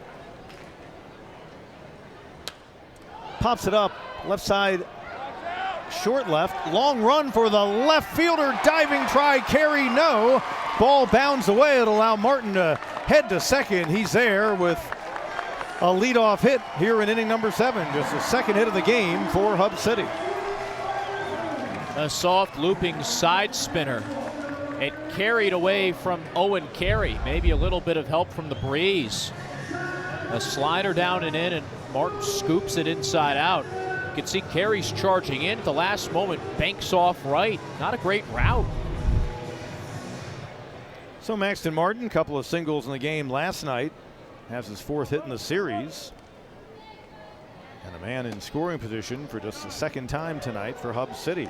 Now the righty batting Luke Hansen, who got the 1st hit of the game for the Burgers in the 4th after the first 11 had gone down against the lefty Caminiti. Ball 1 to the shortstop. Righty batter against the lefty ace for the Rome Emperors. And here's the pitch.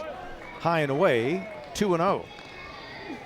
You wonder if one misplay like that, one soft hit, can start to rattle Caminiti's cage. Nothing else has. And the pitch catches the outside edge for strike 1, 2-1. In his 5 innings against Frederick last Saturday, he allowed 3 hits and a couple of runs while striking out 5. And obviously the strikeout's the big story, not just for him, but when you compare it to pro baseball. Little flare, right field is going to drop in for a hit. Martin will be held at third. 1st and 3rd to start things out in the 7th. Martin had to wait to make sure the second baseman Heel didn't run it down in short right. And as a result, Carlos Maldonado is not given the green light coming around 3rd. 2nd hit in the inning, 2nd hit in the game for Hansen. And just another sawed-off 58. Drop it right on the green. That's to me why you can talk about exit velocity, be impressed by it, but sometimes that's the best kind of hit. And it's not like Martin's was scorched. It was a pop-up that dropped in and left and got him on second to start out the inning. Figueroa now tries to do some damage again, matching his home run total from a season ago when his first year at Hub City at 18.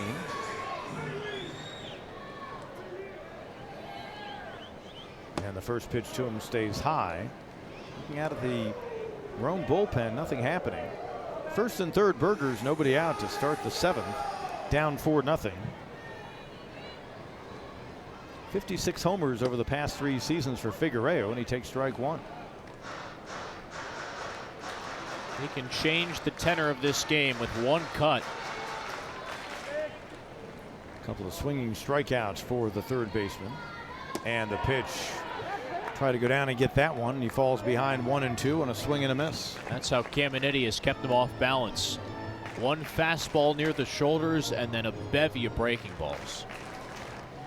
6 for his last 25, Figueroa, and again tries to chase low.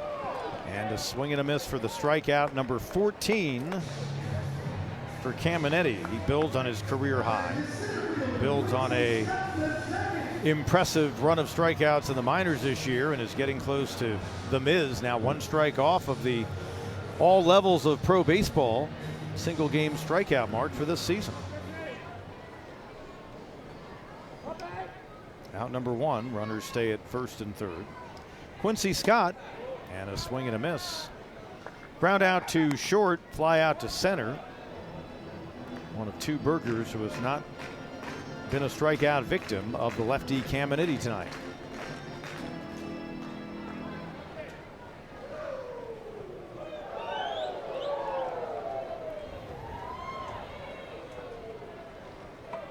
Caminiti closing in on a 90 pitch night, and that pitch is a ball.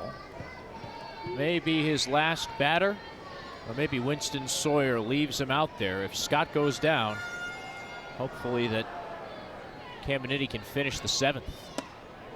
1-1 pitch stays low, 2-1. He has been falling behind batters a little bit more this inning. He is 19 years old, Pete. Impressive. Really impressive. Pitch center field, deep enough to score Martin at 3rd, who tags up. Williams has it. Sac fly and an RBI for Scott. Burgers get their first run of the game as Martin comes across to make it 4-1 Rome. For Quincy Scott, RBI number 28 on the season. Needed one of those, get the crowd going. Hansen remains at 1st. 2 away. Antonis Macias 0 for 2. Grounded out first to pitcher covering and also a fly out to center. Runner on the move. Hansen. Throw down late. Sliding in safely. Luke Hansen, that's stolen base number 13 on the season. Now he's in scoring position with 2 away.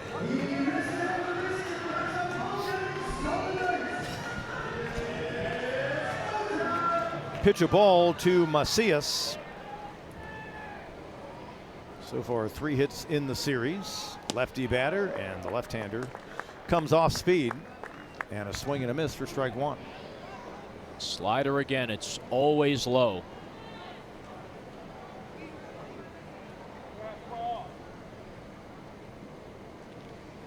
Macias, 4 out of 14 in the series, fouls it at the plate, and he falls behind 1-2.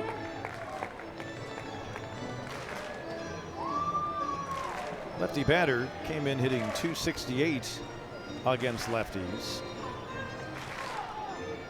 Hitting .280 on the season with 2 men out.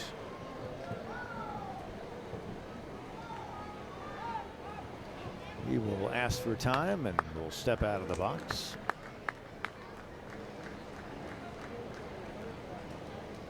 Guy who hits lefty, but he's a switch fielder if you follow the Burgers since he joined them last year. And a 1-2 pitch. Here it comes. Stays high and away. 95. Caminiti emptying the tank. 95 miles per hour on pitch 94. 2-2. Bounces it up there. Burgess keeps it in front of him, and the count goes full. Well, and you also wonder, I know he's 19. They moved him along since they drafted him in 24, but post-trade deadline with the draft now a few weeks in the rearview mirror, you wonder if some movement in their system if they do want to give him a look at Double-A this year. Pitch stays high, ball 4. First time he's issued a free pass. First and second with 2 away, and we will get a visit to the mound. And it's the manager, Winston Sawyer. I believe he's called for a righty to the bullpen. So that'll do it for Caminiti. 6 2/3 of impressive work. 14 strikeouts, issuing the 1 walk, the last batter he'll face, allowing just 1 run so far on 3 hits. Pitching change here at Fifth Third Park, bottom of the 7th. Mejia, a couple of hits in the series. 2 out of 10 against Rome pitching, righty on righty. And Curtis delivers off speed for strike 1.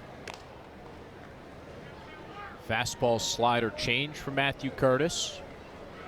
Throwing the heater half the time. 1 strike pitch. Mejia pops it up on the infield. Playable. Third baseman Jones in foul territory between home plate and the bag has it for out number 3. 4th pitcher of the night, Jesus Gomez. 32nd appearance on the season. He will try to keep this a 4-1 game. Top of the order, John Heel.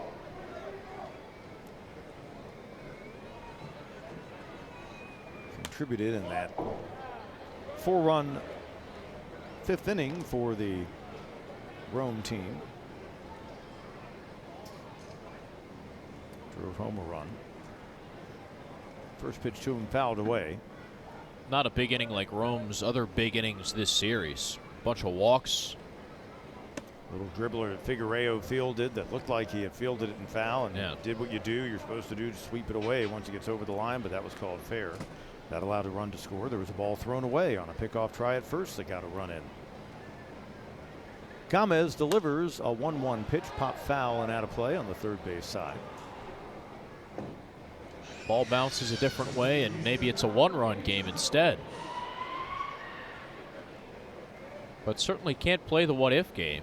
What you can do is look back on last night if you're the Spartanburgers and think, we scored 5 runs over the final 3 innings. We're not far out of this.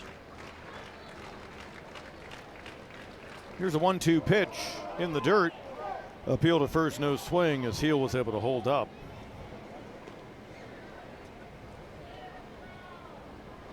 Heel 1 for 3 on the night. And 2 out of 7 in the series. Homered here back in May. And the pitch to him, swing and a miss. Got him to chase out of the zone. Out number 1, a strikeout for Gomez. 9 recorded by Burgers pitching on the night. Paling in comparison, mind you, to the 14 by the starter Caminiti for Rome.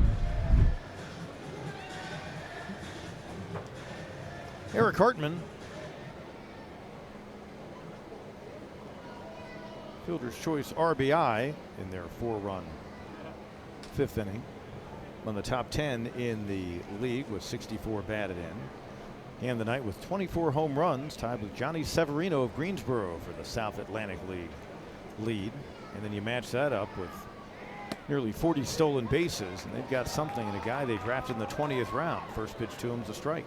Hartman said that he didn't even expect to be drafted. He was planning to honor his commitment to Michigan, play a couple years of college baseball, and see how the chips fell afterwards. 0-1 pitch, swing and a miss. 97-mile-an-hour fastball from Gomez. Especially after 19 rounds and 610 picks pass in front of you. I'm sure most guys have turned the TV off, turned their attention to other matters, and all right, let's move on for college. He has moved right up near the top of their prospect list on the MLB pipeline. Pitch out of the zone, ball 1, 1-2. Wynyard retired, or shall I say faced the minimum 6 batters as he picked off Jones, who would reach for them last inning on a hustle double. And Gomez trying to go 2 up and 2 down here, but the count's now 2-2 on Hartman. He has homered 3 times in this ballpark this season, and the pitch to him that bounced up there. First 2 times up against Scarborough, caught looking and had some words for the home plate umpire. Count now full 3-2 with 1 away here in the top half of the 8th inning. Beautiful night at the ballpark. 4:30 games coming your way the next 2 days. We'll have Saturday for you right here on Channel 62. Ball 4 delivered low and in, and it's a 1-out walk. Hartman reaching on a 46 free pass this season. Gomez tried a couple different times with the splitter in that at-bat, his favorite off-speed pitch. Hartman wasn't budging. Alex Lodies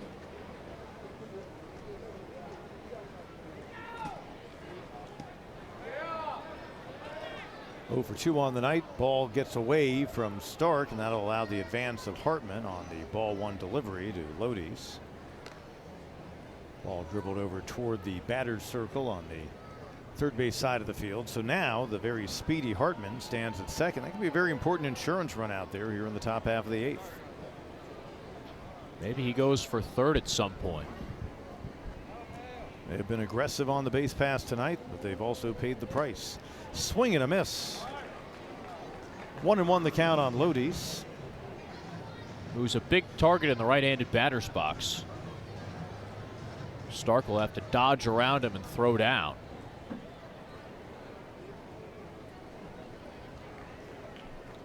Runner at second has 38 swipes this year, Hartman. Gomez giving him a look, now delivers off speed. Lodies tried to hold up, but it's strike 2. You mentioned Lodies' time at Florida State, Pete. He was one of 11 Seminoles drafted last year. Second off the board, Jamie Arnold went to the A's first round. He's already in Double-A. 1-2. Link Jarrett is coach with the Seminoles, really good veteran college coach. And instead of delivering to the plate, Gomez turns back towards second, and Hartman back on the bag. Lodies initially, we believe, was slated to hit in the second place in the lineup tonight, but a late lineup change moved him down into the 3-hole, and the pitch to him. Framed by Stark, but he doesn't get the call, and the catcher for the Burgers will throw back to his pitcher. Count goes 2-2. Rome trying to clinch this series with a win tonight. Team split 6 games here back in May.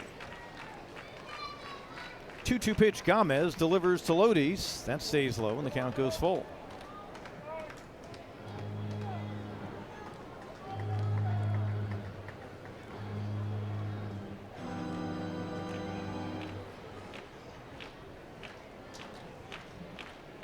Gomez from the stretch. Here comes a 3-2 pitch. Bounced up there. Stark keeping it so that the runner at third couldn't advance. So another walk.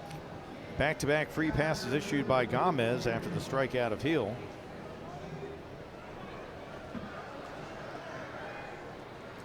Two men on with just one away here in the Rome eighth. Brings up the cleanup hitter, Carey.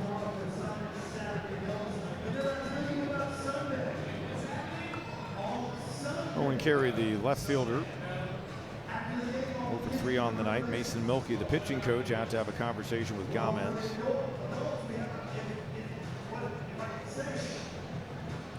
I know you had a chance to visit with Mason Milkey before the ball game. Yeah, he's not the happiest right now. It hasn't been the easiest of second halves for him. But what gives him confidence is the fact that a lot of his pitchers, even in a season when the baseball has been billed as more hitter friendly, guys are shooting up to the higher levels, a lot of his arms are still improving. And after the pitch was called a strike, a delayed steal by Hartman gets to third. As the throw went back to the pitcher Gomez, he quickly tried to throw to third to try to cut down Hartman. He throws it away, and Hartman never stopped, popped right up and headed home to make it a 5-1 game. Another error by Hub City leads to a Rome run. Well, that was kind of crazy.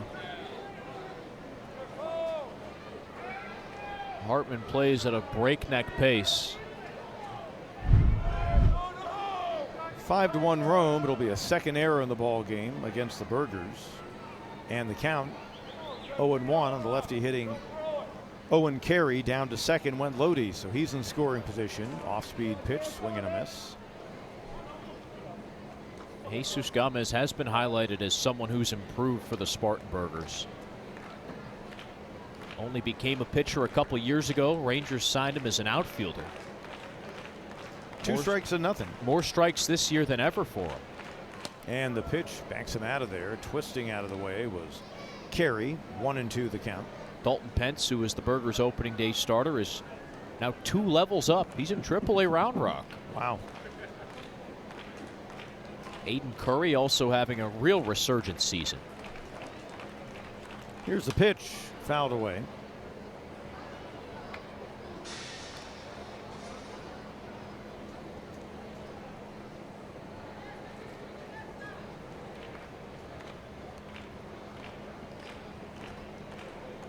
One and two the count on the cleanup batter, the lefty hitting left fielder Carey. 5 hits in the series and a called strike 3.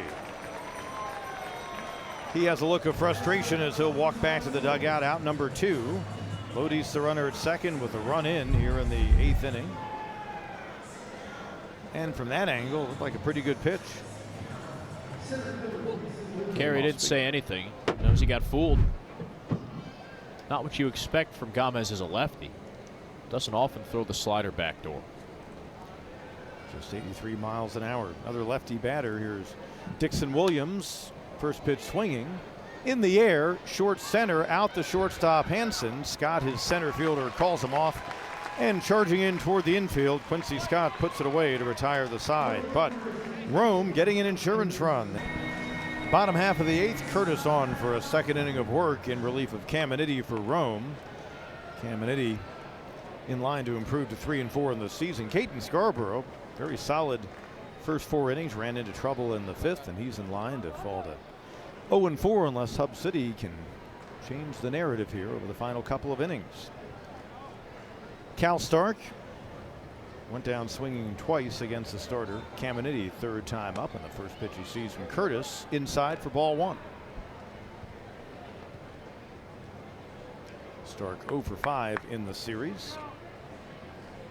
Ian DeFreitas doing the bulk of the catching these days Fouls away a pitch, 1-1.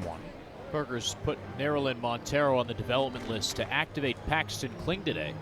So Stark and DeFreitas will probably go back and forth maybe until the season ends at this point.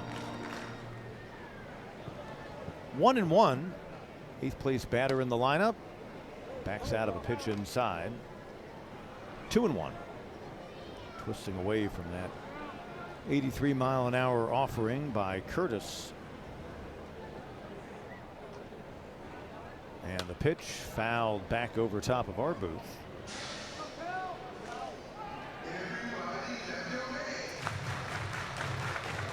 Two and two the count on Cal Stark. Curtis looks the part from up here, 6'5", 225, and he delivers a 2-2 pitch and a swing and a miss, third time in as many plate appearances that Stark goes down swinging. It's out number 1 here in the 8th. Doesn't have the juice that Caminiti had. That last fastball came in at 92. But if Curtis pitches backwards, throwing sliders and changeups early, then surprising hitters with fastballs, it'll work.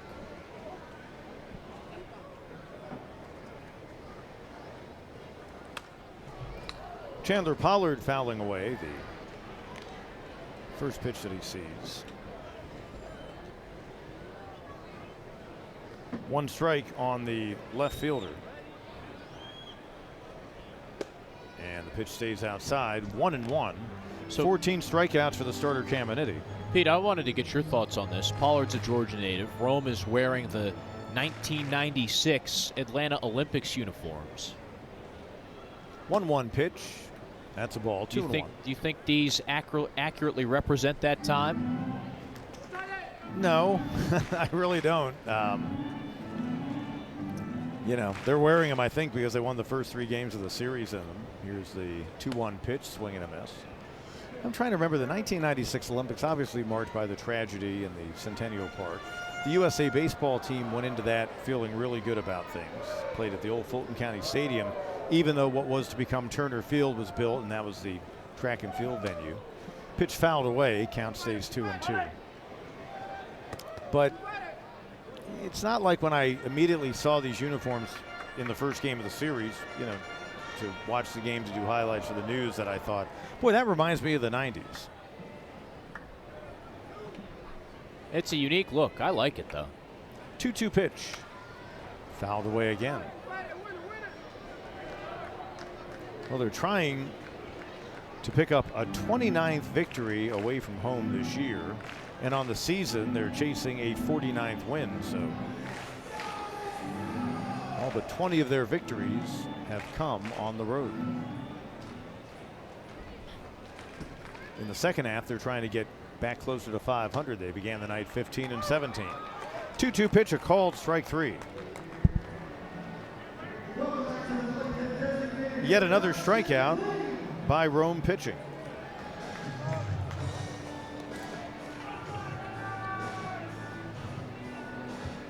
Back-to-back Ks here in the 8th for the first 2 outs by Curtis. Top of the order, Paxton Kling. He's gone down 3 times. Each of those against the starter Caminiti, and the first pitch out of the zone for ball 1.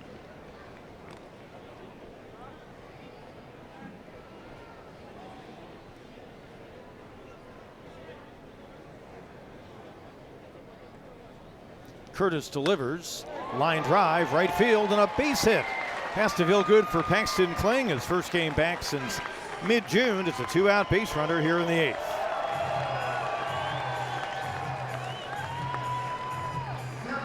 And Paxton Kling, amazingly enough, now keeps an on-base streak alive that stretches to 30 straight games.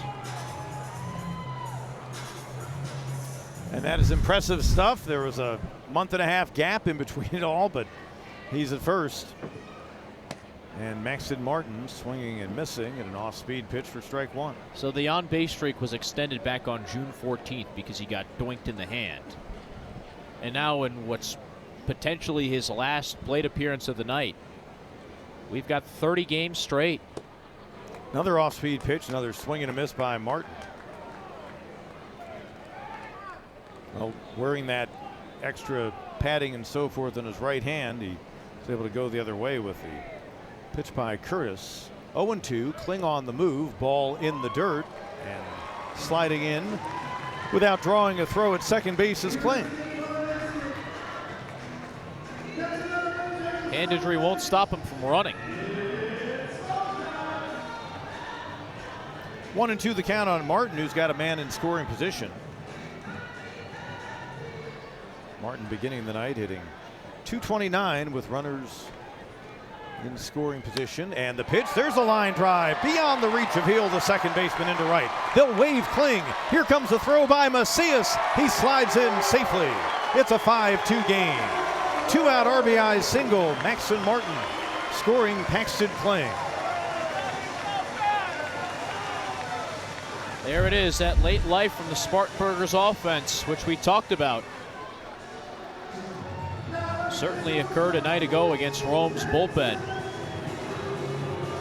Curtis a little shaky with 2 outs in the 8th. 48 batted in. Luke Hansen, who has 2 of the 5 Burgers hits. Hub City is now out hit Rome 5-4. That pitch in on Hansen nearly hits him for ball 1. Hansen, first base runner and first hit of the game against the starter Caminiti, who retired. The first 11 batters he faced, most of them by way of the strikeout. Pitches a ball, 2-0. And then a single back in the 7th inning, was left stranded at second. 2 for 3 on the night. Has 6 hits in the series. The pitch, that catches the outside corner for strike 1, 2-1. Hansen, one of 3 in the lineup with double figures in home runs. He's at 12.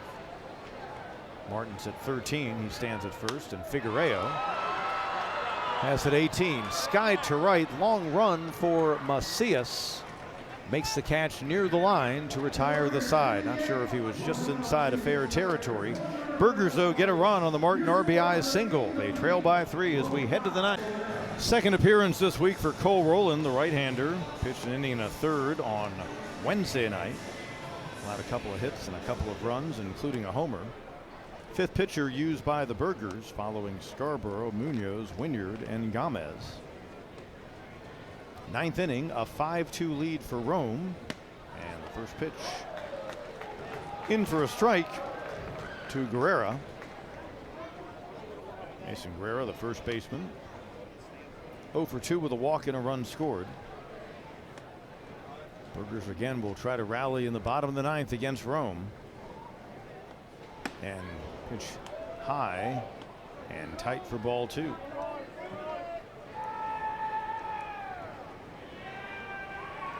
Ten homers on the season for Guerrera. 3 of them have come against Hub City and 2 in this series. He's 7 out of 15 on the week. But trying to extend a 9-game hitting streak, maybe his last chance. Tried to hold up, but could not stop his swing. 1-2 the count. Fly down to center back in the 2nd. Walked and scored in their 4-run 5th, and then caught looking in the 6th. And Rowland's 1-2 pitch, hard shot on a hop to 3rd. Figueroa takes his time, fires across. Easily gets Guerrera, who's retired for out number 1. Figueroa is great at creating angles and space for himself at third base. That's not an easy task. Hot shot, one hopper right towards your feet, but he angles his body away from the baseball and sets himself up for an easy backhand. You mentioned the heads-up play earlier in the game when he hustled behind second base because shortstop was crashing to cover, and he realized on a short fly to center there may not be somebody there. Mejia, the second baseman, made the catch, but Figueroa, there's a lot of power and really good defensively as well. I've been very impressed. I think he could play third base at any level of the minor leagues. Yep. It's just about consistently making contact, and unfortunately tonight he hasn't done it, and the Spartanburgers as a whole really haven't done it. Dallas Macias, ball 1 pitch to the lefty batting right fielder. That stays low. 2-0. They got Cam Caminiti's magnum opus tonight. It's not getting much better than that. 0 for 3 night for Macias, just outside of Denver in Parker, Colorado originally. Pitch is a ball, 2-1. Played at Oregon State. and arrived with Rome back earlier this month on July 1st. 2-1 the count.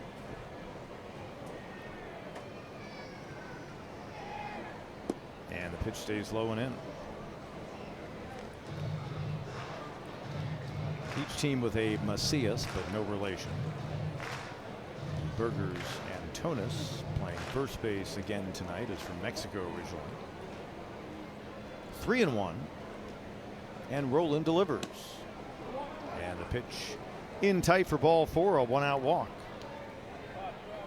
Now, once again, too many free passes issued in the game by Hub City. Half a dozen of those this evening.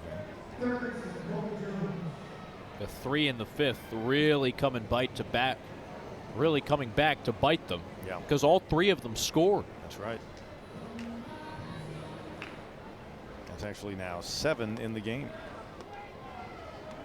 1-out base runner is Macias at first. And a first pitch strike delivered to Colby Jones, third baseman. He has reached on free passes twice and also singled. And a 1-strike pitch in there. 0-2 the count.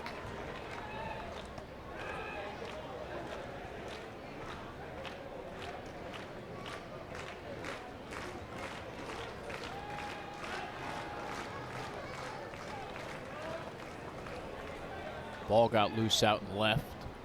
Chandler Pollard running it down for the throngs of fans on the berm. Whole lot of people sticking around for post-game fifth-third fireworks. Don't blame them. It's the place to be on a Friday night. Absolutely. Crowd of better than 4,200, 4,234 on hand. Throw over to first. Chasing back the runner. 1-2 the count on the batter, Jones. So another crowd in excess of 4,000. There have been many of those in the first year and a half or so of the Hub City Spartanburgers. Jones, 8th place batter in their lineup, and the pitch stays outside. 2-2. Roland frustrated at his command on that pitch.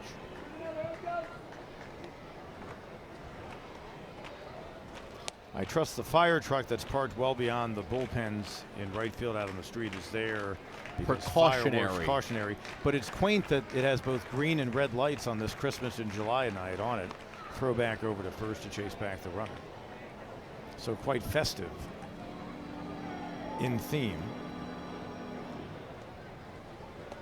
And appropriately, the AC Hotel, well beyond the hill and left field, has its green decorative lights out tonight, which can also be green for the Burgers. 2-2 the count. Here's the pitch to Jones. Swing and a miss.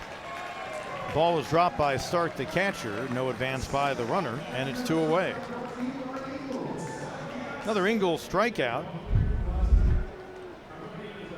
A first recorded by Roland.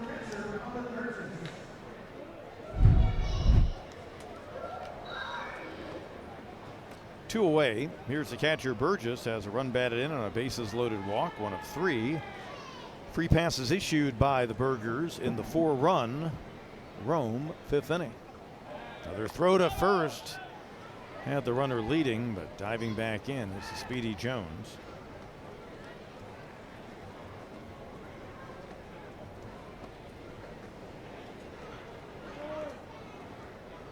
Burgess played his college baseball at South Carolina, originally from Lexington, Kentucky. And the pitch to him, high and tight, runner on the move. Stark's throw, got him. Great throw by Cal Stark. Mejia grabbed it and was able to apply the tag on the head first sliding Macias. Here we go, one final chance for the Hub City Spartanburgers. Bottom of the 9th. Last night they trailed by 5, pulled within 3, had a chance to tie it or win it. Unable to do that. Well, tonight, down by 3 runs as this bottom half of inning number 9 begins. And Glader Figueroa, first pitch swinging, grounded to first, backhanded Guerra. Underhand to the pitcher Curtis covering for a quick out number 1. Figueroa saw what he liked out of the big right-hander, who appears to be the guy to close out this game. And boy, they'll have gotten Caminiti into the 7th, and if Curtis can close the door for them, that'll set them up great for Saturday and Sunday. Quincy Scott, who homered in the 9th inning last night, sac fly RBI for one of the 2 Burgers runs his last time up, has also grounded out and flied out to center. And he takes ball 1. Got his 28th run batted in with that sac fly. Pitch in for a strike, 1-1.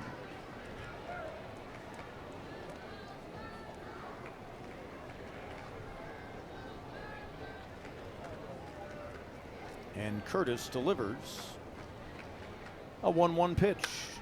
Hit well to right, but moving slightly to his left is Macias, and he has it for out number 2. Hub City on the verge of dropping a 4th game in this series in the 5th straight after splitting their series in Greenville last week over at Flora Field. Last hope, as was the case last night in the 9th inning, Antonis Macias walked his last time up 0 for 2 with a ground out to first and also a fly out to center. And he sees a pitch come low and in for ball 1.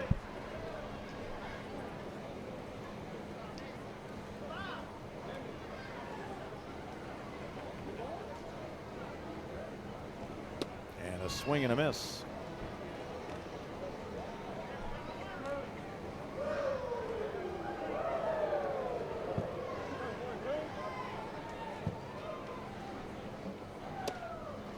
One pitch, stays out of the zone.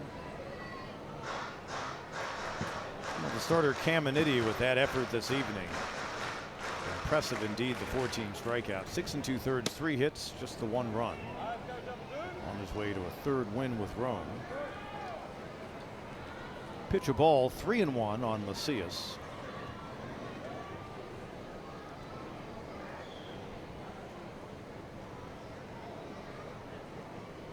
The Curtis pitch catches the inside corner. Doesn't get much better from anybody, regardless of age, regardless of level. And ball 4 to Macias.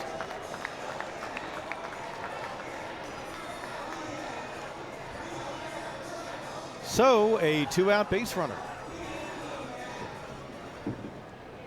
And a pinch hitter coming. We'll get a pinch hitter.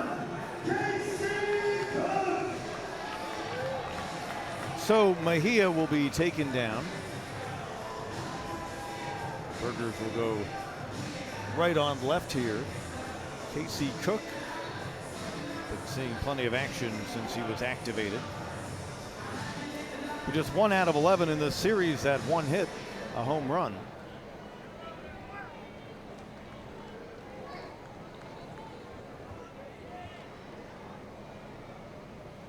And the first pitch he sees catches the inside corner. Strike 1. Cook was not with the club when these teams met back in May, playing in just his 12th game. And a pitch is fouled back, so he's in an 0-2 hole. Burgers again down to a final strike.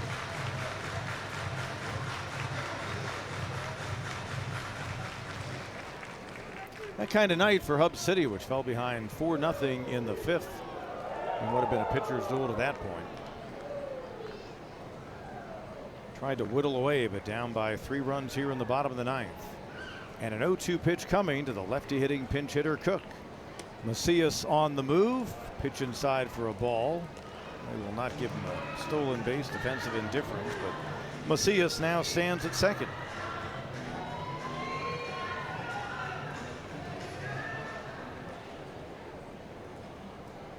One and 2 on Cook.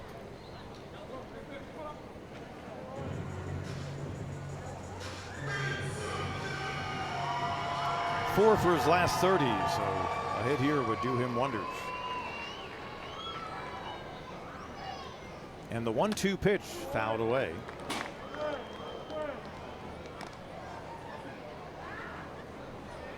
Curtis trying to work the final 2 1/3 innings.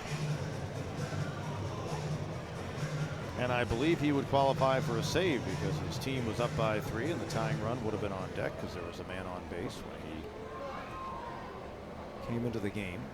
Back in the 7th in relief of Caminiti, held by the catcher Burgess a second or two longer than usual. And called a ball, 2-2. You are correct.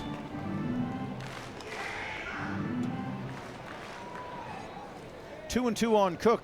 Macias, the runner at second. Here comes the pitch. Fouled at the plate.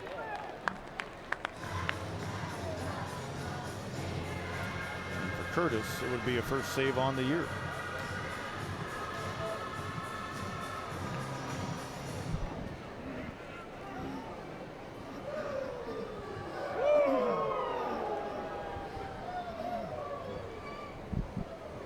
Two and two.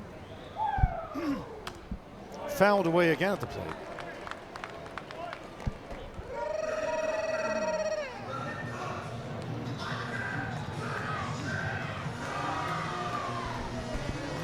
Casey Cook out of North Carolina. Third round pick of the Rangers back in 24. 2-2 pitch. That is hit well to center. Back on it is Williams. Backs up in front of the warning track, and he has it to retire the side, and Rome makes it 4 wins in as many days here at Fifth Third Park. Well, Cook battled, gave it a ride, but the Burgers falling 5-2. It's a 5th straight loss overall, and Rome able to clinch the series on this Friday night before better than 4,200 on Christmas in July at Fifth Third Park.